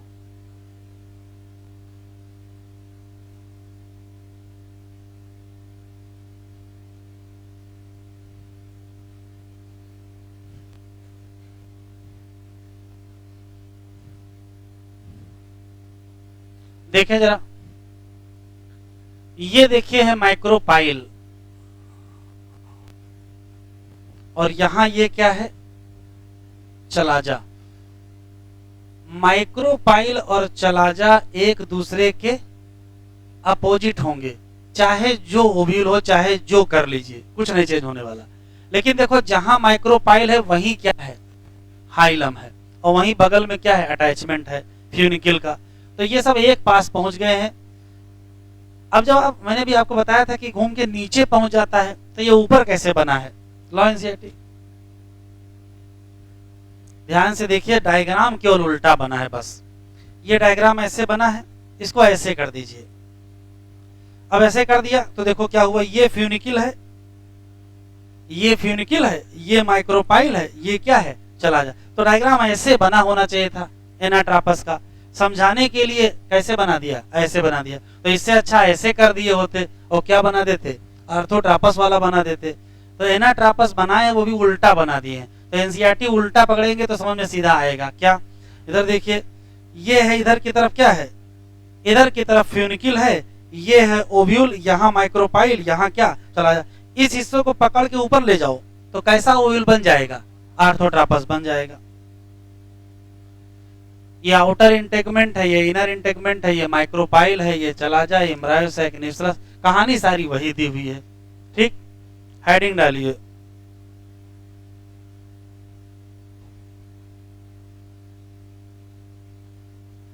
हेडिंग डालिए मेगा स्पोरोजेनेसिस। Mega sporogenesis. और जो डायग्राम बना रहा हूं वो डायग्राम बनाओ।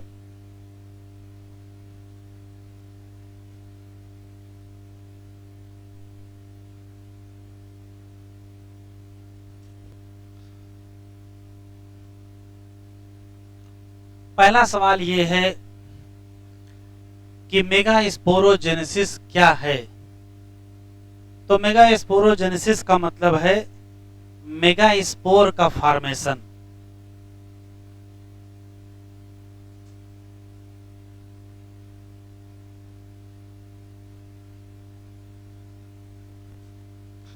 मेगा स्पोरोजेनेसिस का मतलब है मेगा स्पोर का फॉर्मेशन। अब फॉर्मेशन कहां से करोगे, तो मेगा स्पोर का formation megaspore mother cell से होगा। शुरू करें। जैसे मान लेते हैं कि ये न्यूसेलस है, सॉरी ये ओव्यूल है और ये ओव्यूल का फ्यूनिकिल है और ये उसके इंटेगुमेंट है। ठीक है, आप इसको पहले से ही पता है कि ये कौन सा इंड है, माइक्रोपाइलर इंड, और ये कौन सा इंड है, चलाजल इंड, और ये इतना हिस्सा ये क्या है, ये न्यूसेलस है। तो ध्यान से सुनिएगा, न्यूसेलस में तो बहुत सारी सेल पाई जाती हैं, उसमें से कोई एक सेल, यही फर्क है मेगा स्पोरेंजिया और माइक्रो स्पोरेंजिया में। माइक्रो स्पोरेंजिया की सभी cell microspore mother cell की तरीके से बिहेव कर सकती है। मेगा स्पोरेंजिया या ओव्यूल की सभी cell megaspore mother cell की तरीके से बिहेव नहीं करेंगे, यह अंतर है।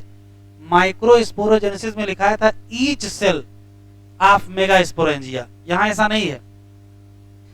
न्यूसेलस पे जितनी भी सेल हैं उसमें से कोई एक सेल अपना साइज बड़ा कर लेगी और अपना नाम बदल लेगी, उस सेल का नाम मेगा स्पोर मदर सेल हो जाएगा।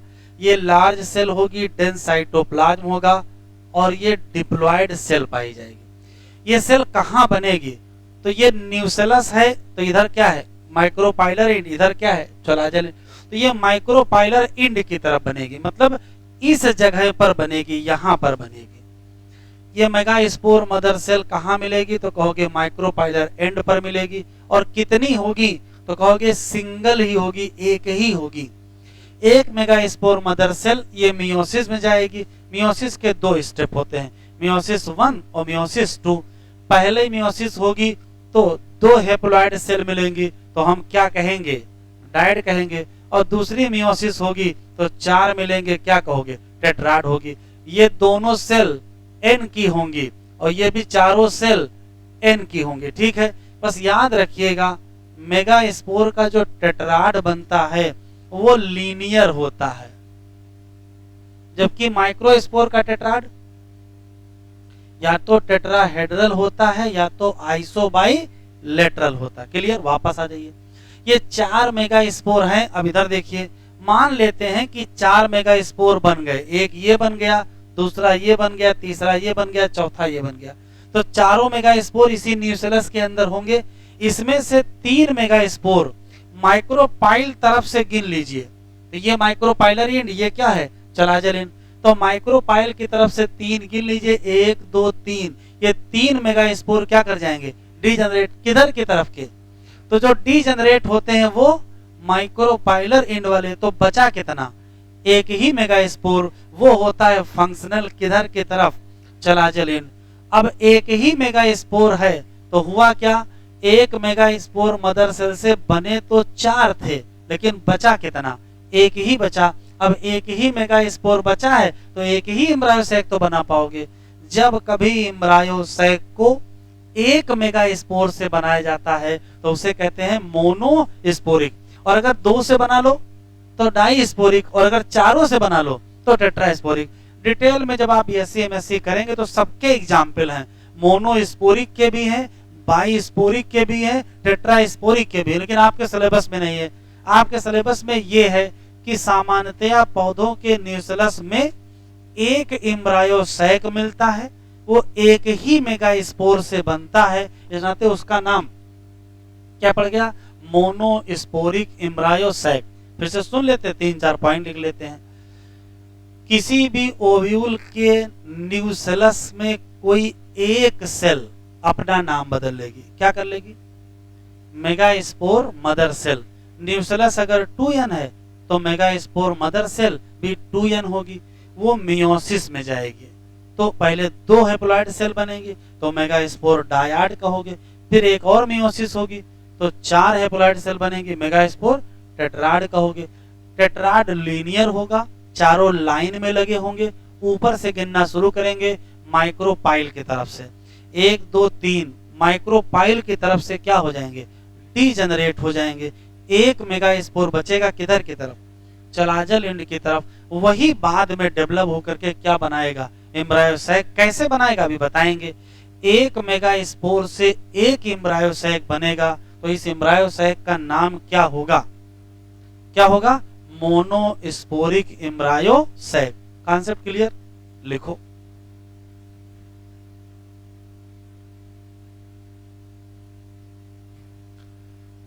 तो मेगास्पोरो जेनेसिस क्या है, तो कहोगे ये है फॉर्मेशन किसका, मेगास्पोर का। कहां से, फ्रॉम मेगास्पोर मदर सेल। कैसे, तो कहोगे मियोसिस से। ठीक है, एक सवाल। दूसरा,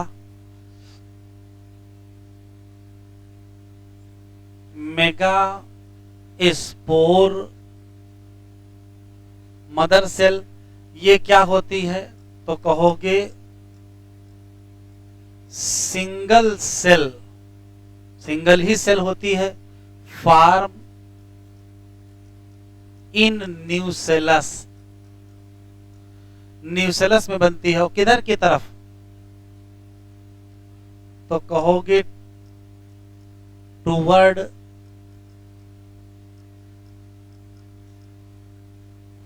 माइक्रोपाइलर एंड।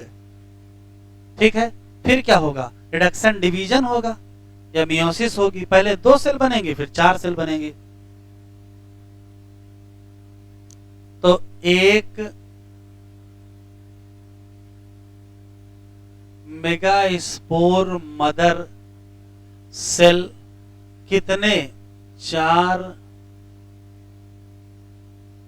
मेगास्पोर, 4 मेगास्पोर बनेंगे। उसमें से 3 क्या हो जाएंगे, जी जनरेट, और एक क्या होगा, फंक्शनल। जो एक फंक्शनल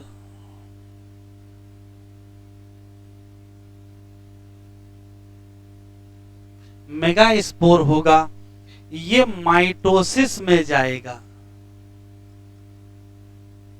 और बनाएगा एक embryo sac. Embryo sac formation कैसा होगा, तो इसे कहेंगे मोनो स्पोरिक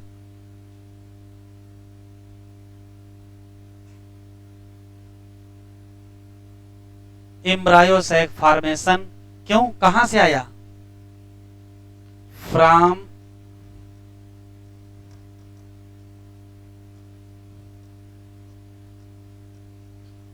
सिंगल मेगास्पोर। तो मेगास्पोरोजेनेसिस क्या है, मेगास्पोर बनाओ कहां से, मेगास्पोर मदर सेल से। कैसे बनाओ, मियोसिस। अब ये मेगास्पोर मदर सेल कहां से आ गई, तो ये न्यूसेलस की ही सेल है, बस सिंगल होगी और माइक्रोपाइलर एंड पर होगी। फिर ये जाएगी मियोसिस में, 2 स्टेप में होगा, पहले 2 बनेंगे, फिर 4 बनेंगे, फाइनली 4 बनेंगे। 4 में से 3, 1 बच जाएगा। किधर खराब हो जाएंगे, किधर का बचेगा, माइक्रोपाइल तरफ के खराब हो जाएंगे और चलाजल तरफ का बच जाएगा। जो बच गया है वो फिर क्या करेगा, डिवीजन करेगा, माइटोसिस, और क्या बना लेगा, मेगास्पोर से क्या बना लेगा, एम्ब्रायोसैक। एक मेगास्पोर से एक एम्ब्रायोसैक बनाओगे तो कहेंगे क्या, मोनोस्पोरिक एम्ब्रायोसैक डेवलपमेंट। हाँ, इनके मन में अच्छा सवाल है, किसी और के मन में है, ये डिजेनरेट क्यों हो जाते हैं?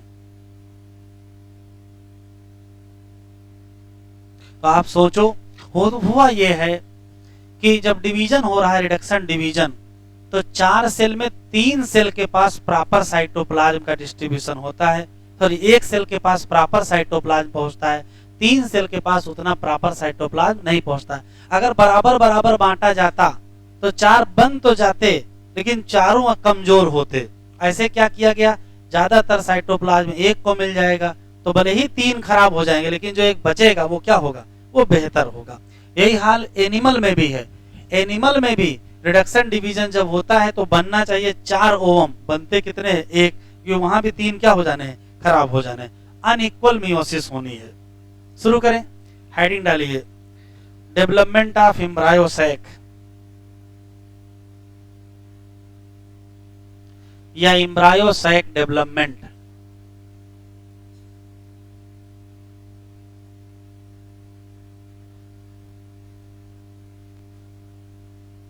और डायग्राम बना लीजिए।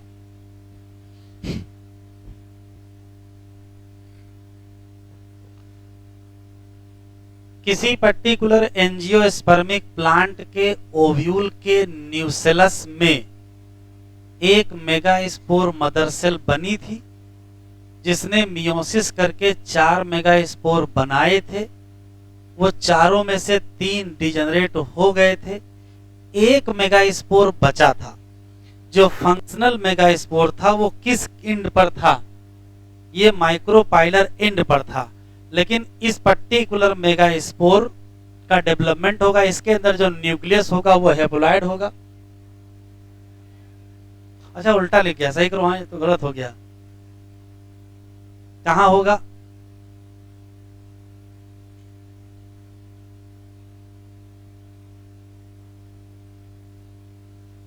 चलाजल एंड पर।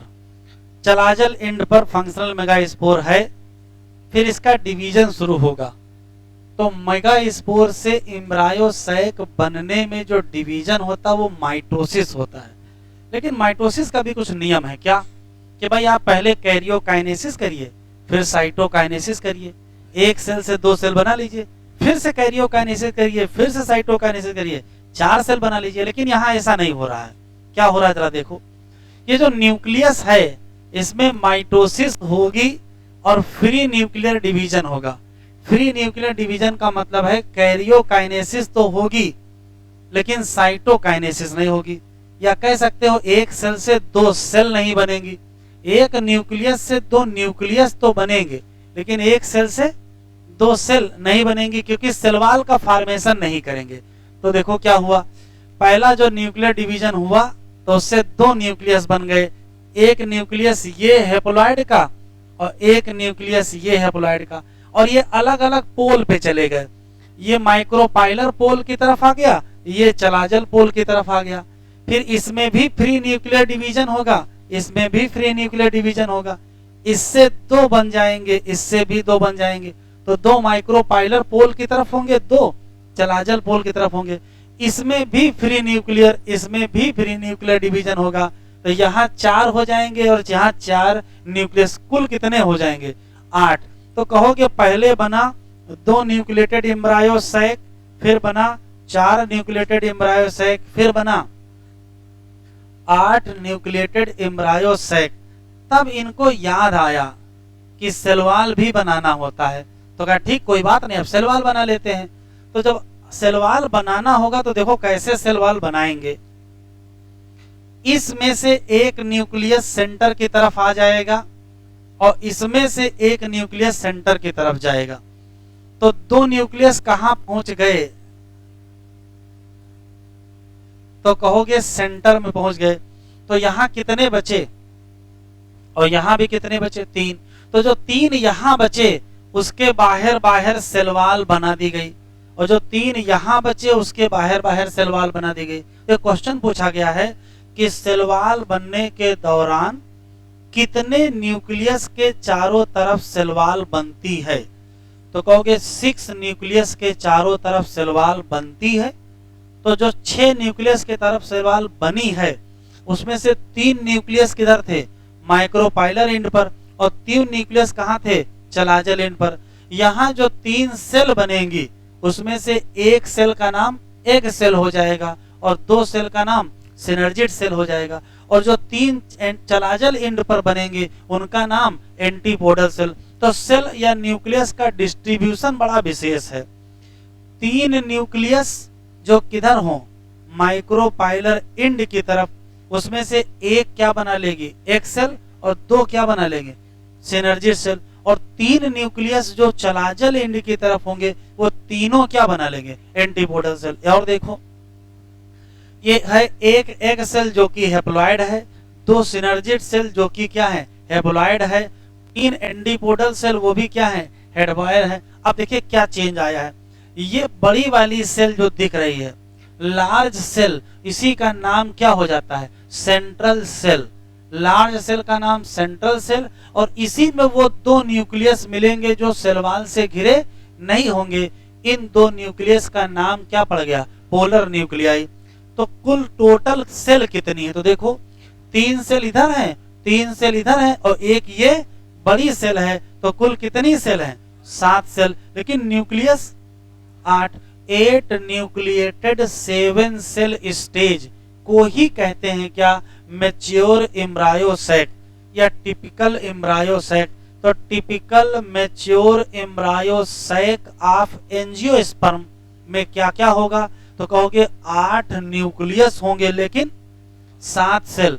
ये इसी साल एसर्सन रीजन में आया है। खोलो बुकलेट,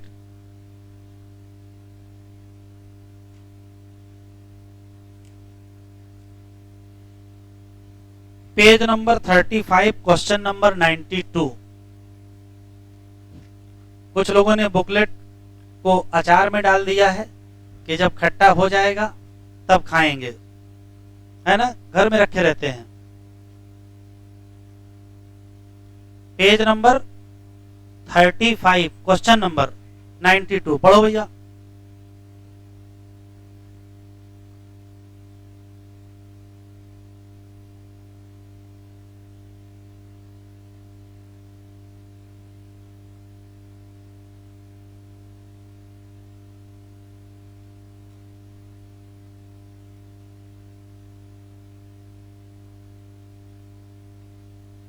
एसर्सन सही है कि गलत, एसर्सन में तो कोई दिक्कत नहीं है।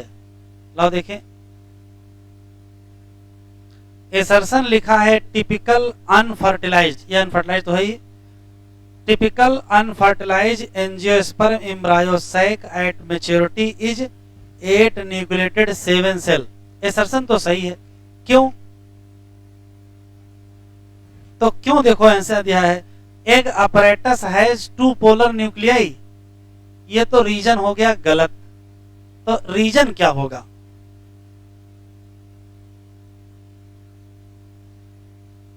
रीजन बताओ। 8 न्यूक्लिएटेड सेल 7 होने का रीजन, अरे मान लेते यही एसर्सन रीजन फिर से आ जाए और सही रीजन लिख दे, अभी तो रीजन ही गलत हो गया, क्वेश्चन ही बर्बाद कर दिए। तो कुछ तो रीजन होगा ना, क्या कारण है।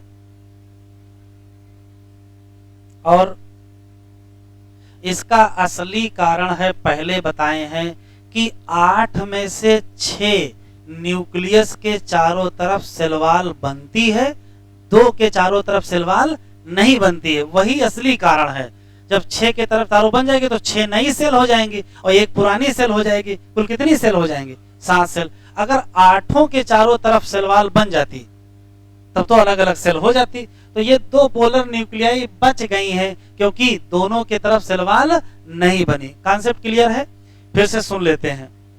फंक्शनल मेगास्पोर चलाजल इन पर था, उसने माइटोसिस करके एम्ब्रायोसैक बनाया, लेकिन जब एम्ब्रायोसैक बनाते हैं तब पहले फ्री न्यूक्लियर डिवीजन होगा, 1 न्यूक्लियस से 2 न्यूक्लियस, 2 से 4 न्यूक्लियस, 4 से 8 न्यूक्लियस, बात खत्म। 8 बनने के बाद 4 एक पोल पर होंगे, 4 एक पोल पर होंगे। 8 में से 6 के चारों तरफ क्या बनेगी, सेलवाल बनेगी, 2 के चारों तरफ सेलवाल नहीं बनेगी। इसी नाते जब मैच्योरिटी पे आपको दिखाई पड़ेगा तो 3 सेल दिखाई पड़ेंगे माइक्रोपाइल एंड पर, 3 सेल दिखाई पड़ेंगे चलाजल एंड पर। तो जो माइक्रोपाइल पर 3 दिखाई पड़ी उसमें से एक का नाम एग सेल, 2 सिनर्जिड सेल और टोटल का नाम एग अपरेटस होगा। और जो 3 इधर दिखाई पड़ी उनका नाम एंटीपोडल सेल। आखिरी सवाल, जो बड़ी सी सेल हो जाएगी रह जाएगी उसका नाम सेंट्रल सेल और उसी में क्या मिलेंगी 2 पोलर न्यूक्लियाई। एक क्वेश्चन बताओ, सेंट्रल सेल की जो पोलर न्यूक्लियाई हैं वो कहां हैं? ऑप्शन सुनो तब आंसर बताओ, पहले आंसर बताने लगते हो। सेंट्रल सेल की पोलर न्यूक्लियाई कहां है? 2 ऑप्शन, पहला बिलो एग अपरेटस, दूसरा एबब एग अपरेटस। एनसीईआरटी वाला डायग्राम देखो,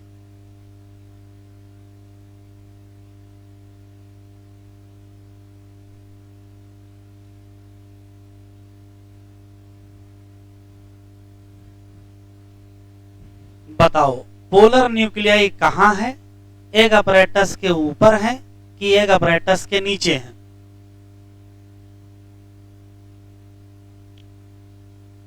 तो ध्यान से सुने, हाँ, एग अपरेटस के ऊपर है कि एग अपरेटस के नीचे है?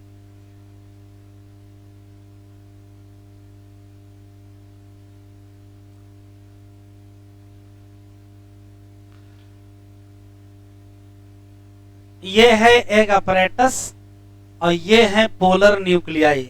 बताओ एग अपरेटस के ऊपर है कि नीचे? कौन सी आंखों से तुम्हें नीचे दिखाई पड़ रहा है? तो ये वास्तव में एनाट्रापस ओव्यूल का बना हुआ है। एनाट्रापस ओव्यूल का माइक्रोपाइल यहां होगा। अभी माइक्रोपाइल यहां पहुंचाओ तो तुरंत क्या हो जाएगा? एग अपरेटस के ऊपर। याद रखिएगा, एग अपरेटस के ऊपर पहुंच जाएगा। एग अपरेटस के नीचे था, नीचे है और नीचे ही रहेगा। इस डायग्राम के चक्कर में ना रहिएगा। ये डायग्राम भी इसी नाते बनाया गया है कि इसको देखो और एग अपरेटस कहां पहुंचा दो? एग अपरेटस के ऊपर क्या पहुंचा दो? Polar nuclei. बिल्कुल गलत। कहां है? कहोगे एग अपरेटस के नीचे। अब यहां देखो, ये है एग अपरेटस, नहीं है? ये एग अपरेटस और एग अपरेटस के नीचे क्या है? Polar nuclei. एक सवाल और है, फिर लिखेंगे।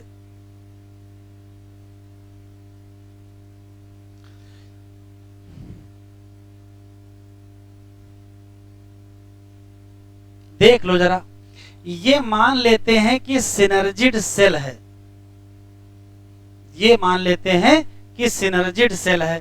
तो सिनर्जिड सेल में माइक्रोपाइलर एंड की तरफ एक स्ट्रक्चर पाया जाता है जिसका नाम फिलीफार्म अपरेटस है।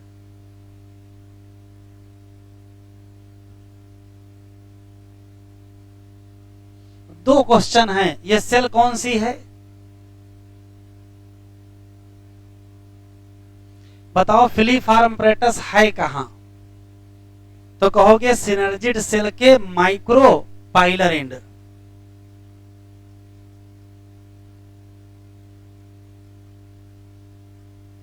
एक क्वेश्चन, और काम क्या करता है? तो अभी आगे याद रखेंगे। कल को पालन ट्यूब यहां आएगी। पालन ट्यूब को दिशा देना या उसको गाइड करने की जिम्मेदारी किसकी है? इसी फिलीफार्म अपरेटस। ये गाइड करेगा पालन ट्यूब। कैसे गाइड करेगा वो हम लोग आगे पढ़ेंगे। छोटा सा और पढ़ा लो। सेल स्वयं कहां है? माइक्रोपाइलर एंड पर। वो खुद भी माइक्रोपाइलर एंड पर है और माइक्रोपाइलर एंड पर सेल के माइक्रोपाइलर एंड पर क्या मिलेगा? फिलीफार्म अपरेटस। फिर से सुन लेते हैं। सिनर्जिड सेल कहां है? माइक्रोपाइलर एंड पर। तो फिलीफार्म अपरेटस कहां है? वही माइक्रोपाइलर एंड पर। तो देखो ऐसे है, सिनर्जिड सेल स्वयं कहां है? माइक्रोपाइलर एंड पर। और ये सिनर्जिड सेल का ये माइक्रोपाइलर एंड है। तो सिनर्जिड सेल के माइक्रोपाइलर एंड पर क्या मिलेगा? फिलीफार्म अपरेटस। लिखें, सेल का डिस्ट्रीब्यूशन बिल्कुल क्लियर है क्या? 3 सेल जो माइक्रोपाइल पर हैं वो एक अपरेटस बनाएंगी, 3 सेल जो चलाजल इन पर है वो एंटीपोडल बनाएंगी, और 2 न्यूक्लियस जो बीच में रह गए वो पोलर न्यूक्लियस, और बड़ी सेल का नाम सेंट्रल सेल। पोलर न्यूक्लियस कहाँ है? एक अपरेटस के ऊपर है कि एक अपरेटस के नीचे है? तो एक अपरेटस के नीचे थे, नीचे हैं और नीचे ही रहेंगे। लिखें,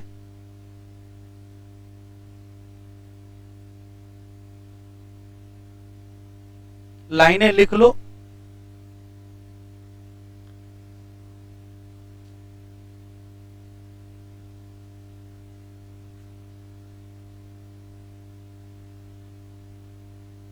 मेगा स्पोर ही बनाएगा फार्म इम्ब्रायोसैक। एक क्वेश्चन, मेगा स्पोर का जो न्यूक्लियस है वो माइटोसिस करेगा, लेकिन कैसे?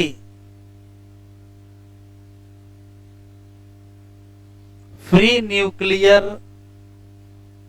डिवीजन, जिसको शॉर्ट फॉर्म में FND कहते हैं।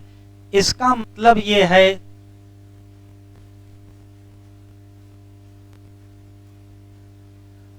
न्यूक्लियर डिवीजन तो होगा लेकिन but know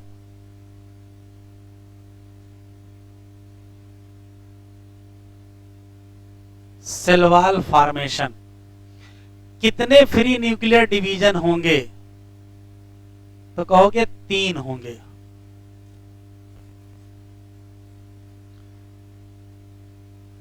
after 8 nucleated stage, 8 nucleated जब बन जाएंगे तब क्या होगा?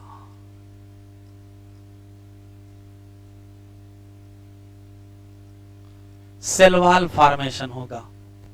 Cell wall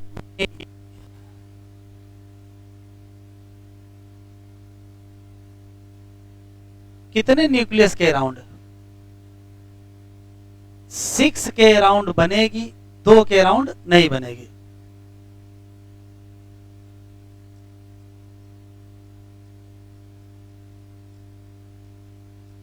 around 6 nucleus.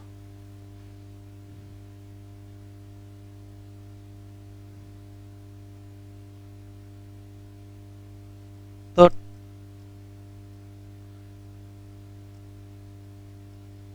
2 nucleus बचे रह जाएंगे और उन्हीं का नाम क्या हो जाएगा?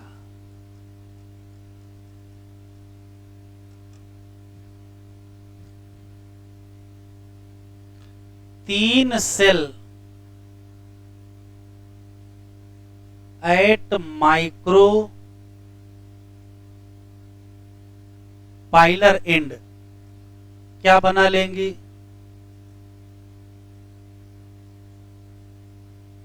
एक अपरेटस, उसमें से एक सेल क्या होगी?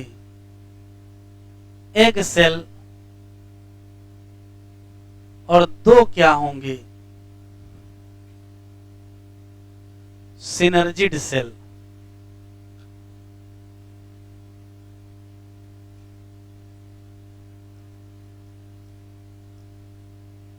वो 3 सेल जो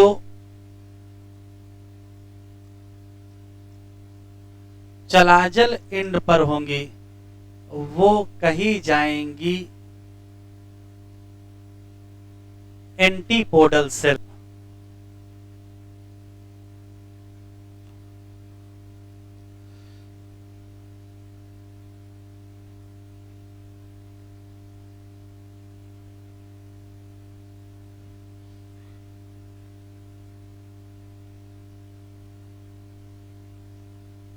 सिनर्जिड सेल कहां होगी?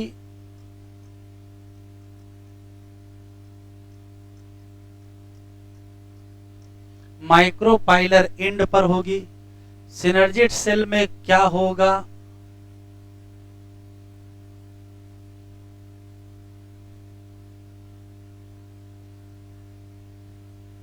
फिलीफार्म अपरेटस होगा। और कहां होगा?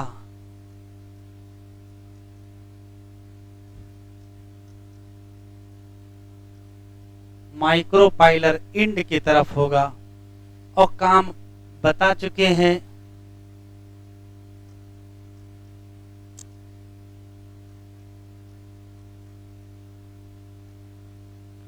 पॉलन ट्यूब को क्या करेगा? गाइड करेगा।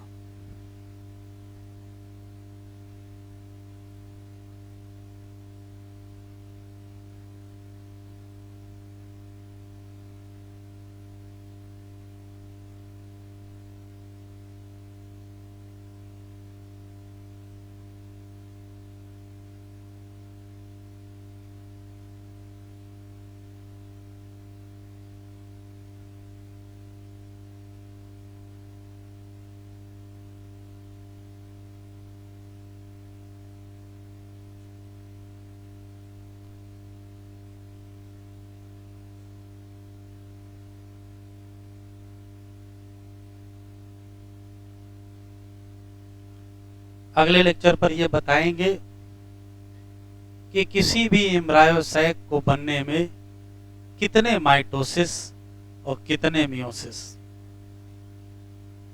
यहां तक हो गया।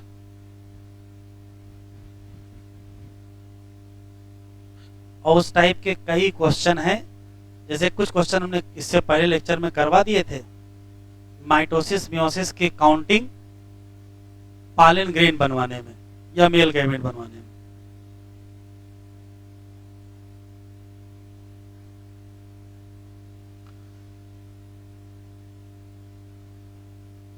मैच्योर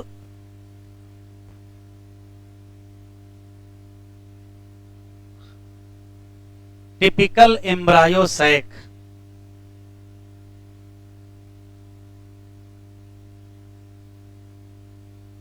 पहले से ही पता है।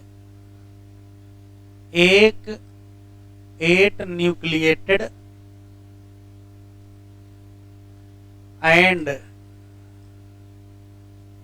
7 sailed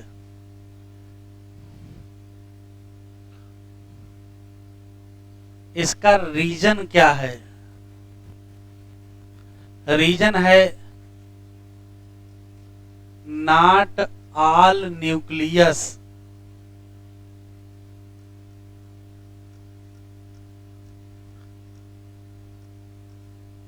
surround by cell wall. सबके चारों तरफ सेल वॉल नहीं बना था।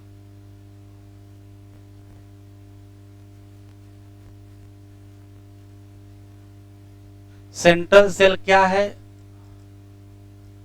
तो कहोगे single large cell of embryo sac, और इसी में पाई जाते हैं पोलर न्यूक्लियाई। n+n कंडीशन है, 2n नहीं है। पोलर न्यूक्लियाई कहां है? तो प्रेजेंट बिलो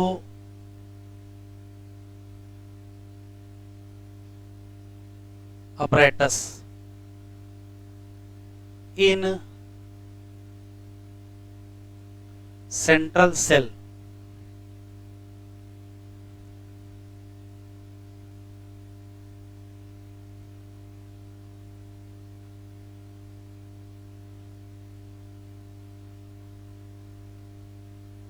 इस बार टेस्ट एक दिन पहले है।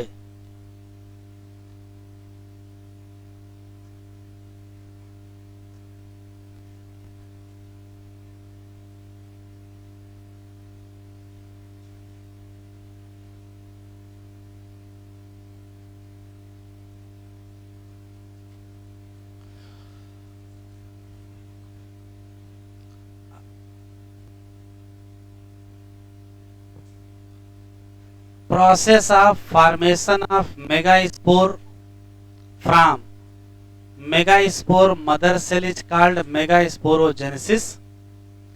Ovule generally differentiate, highlight कर ले, single megaspore mother cell short form में एमएमसी, कहाँ, माइक्रोपाइलर रीजन। सिर्फ डायग्राम देखने के लिए है। ये एक मेगास्पोर मदर सेल है, फिर 2 बने, फिर 4 बने, फिर डिजनरेट हो गए। ये हाल यहाँ ये मेगास्पोर 2 हैं, फिर 4 हैं, फिर 8, फिर ये स्ट्रक्चर बन गया।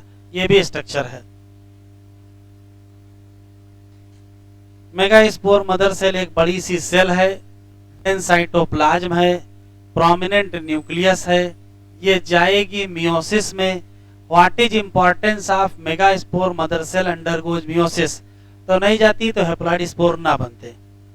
Meiosis result in production of 4 megaspore in majority of flowering plant. एक मेगास्पोर ही क्या है, फंक्शनल, तो 3 क्या कर गए, डिजनरेट। फंक्शनल मेगास्पोर ही डेवलप करके क्या बनाएगा, फीमेल गेमेटोफाइट या embryo sac. This method of embryo sac formation from a single megaspore is called monosporic development. What is polarity of cell? बताओ। न्यूसेलस की 2n, मेगास्पोर मदर सेल की 2n, फंक्शनल मेगास्पोर की n और female gametophyte की n। The nucleus of functional megaspore divide करेगा, mitotically बनाएगा 2 nuclei, opposite pole पर गए 2 न्यूक्लिएटेड एम्ब्रायोसैक। 2 और डिवीजन हुए तो बना क्या, 4 न्यूक्लिएटेड से 8 nucleated. It is interest to note that, ये याद कर लेना, माइटोटिक डिवीजन कैसा होता है, फ्री न्यूक्लियर, मतलब न्यूक्लियर डिवीजन के बाद तुरंत क्या नहीं होता है, सेल वॉल नहीं बनती है। किसके बाद, 8 के बाद क्या बनाओगे, सेल वॉल बनाओगे। Organisation of typical female gametophyte या एम्ब्रायोसैक बनेगा। डिस्ट्रीब्यूशन याद रखो, 6 किसमें से, 8 में से गिर जाएंगे किससे, सेल वॉल, तो कितनी रह जाएंगी, 2। नाम क्या हो जाएगा, पोलर न्यूक्लियाई, जो कहां पाई जाएंगी, below egg apparatus in the central cell. Characteristic distribution of cell within the embryo, क्या, वो 3 सेल जो कहां है, माइक्रोपाइल, वो क्या बनाएंगे, एग अपरेटस। एग अपरेटस में 2 क्या है, सिनर्जिड, और एक क्या है, एक सेल। सिनर्जिड में एक स्पेशल सेलुलर थिकनिंग है, नाम क्या है, फिलीफार अपरेटस। काम क्या है, role in guiding the pollen tube. 3 cell जो चलाजा पर हैं उनका नाम एंटीपोडल सेल।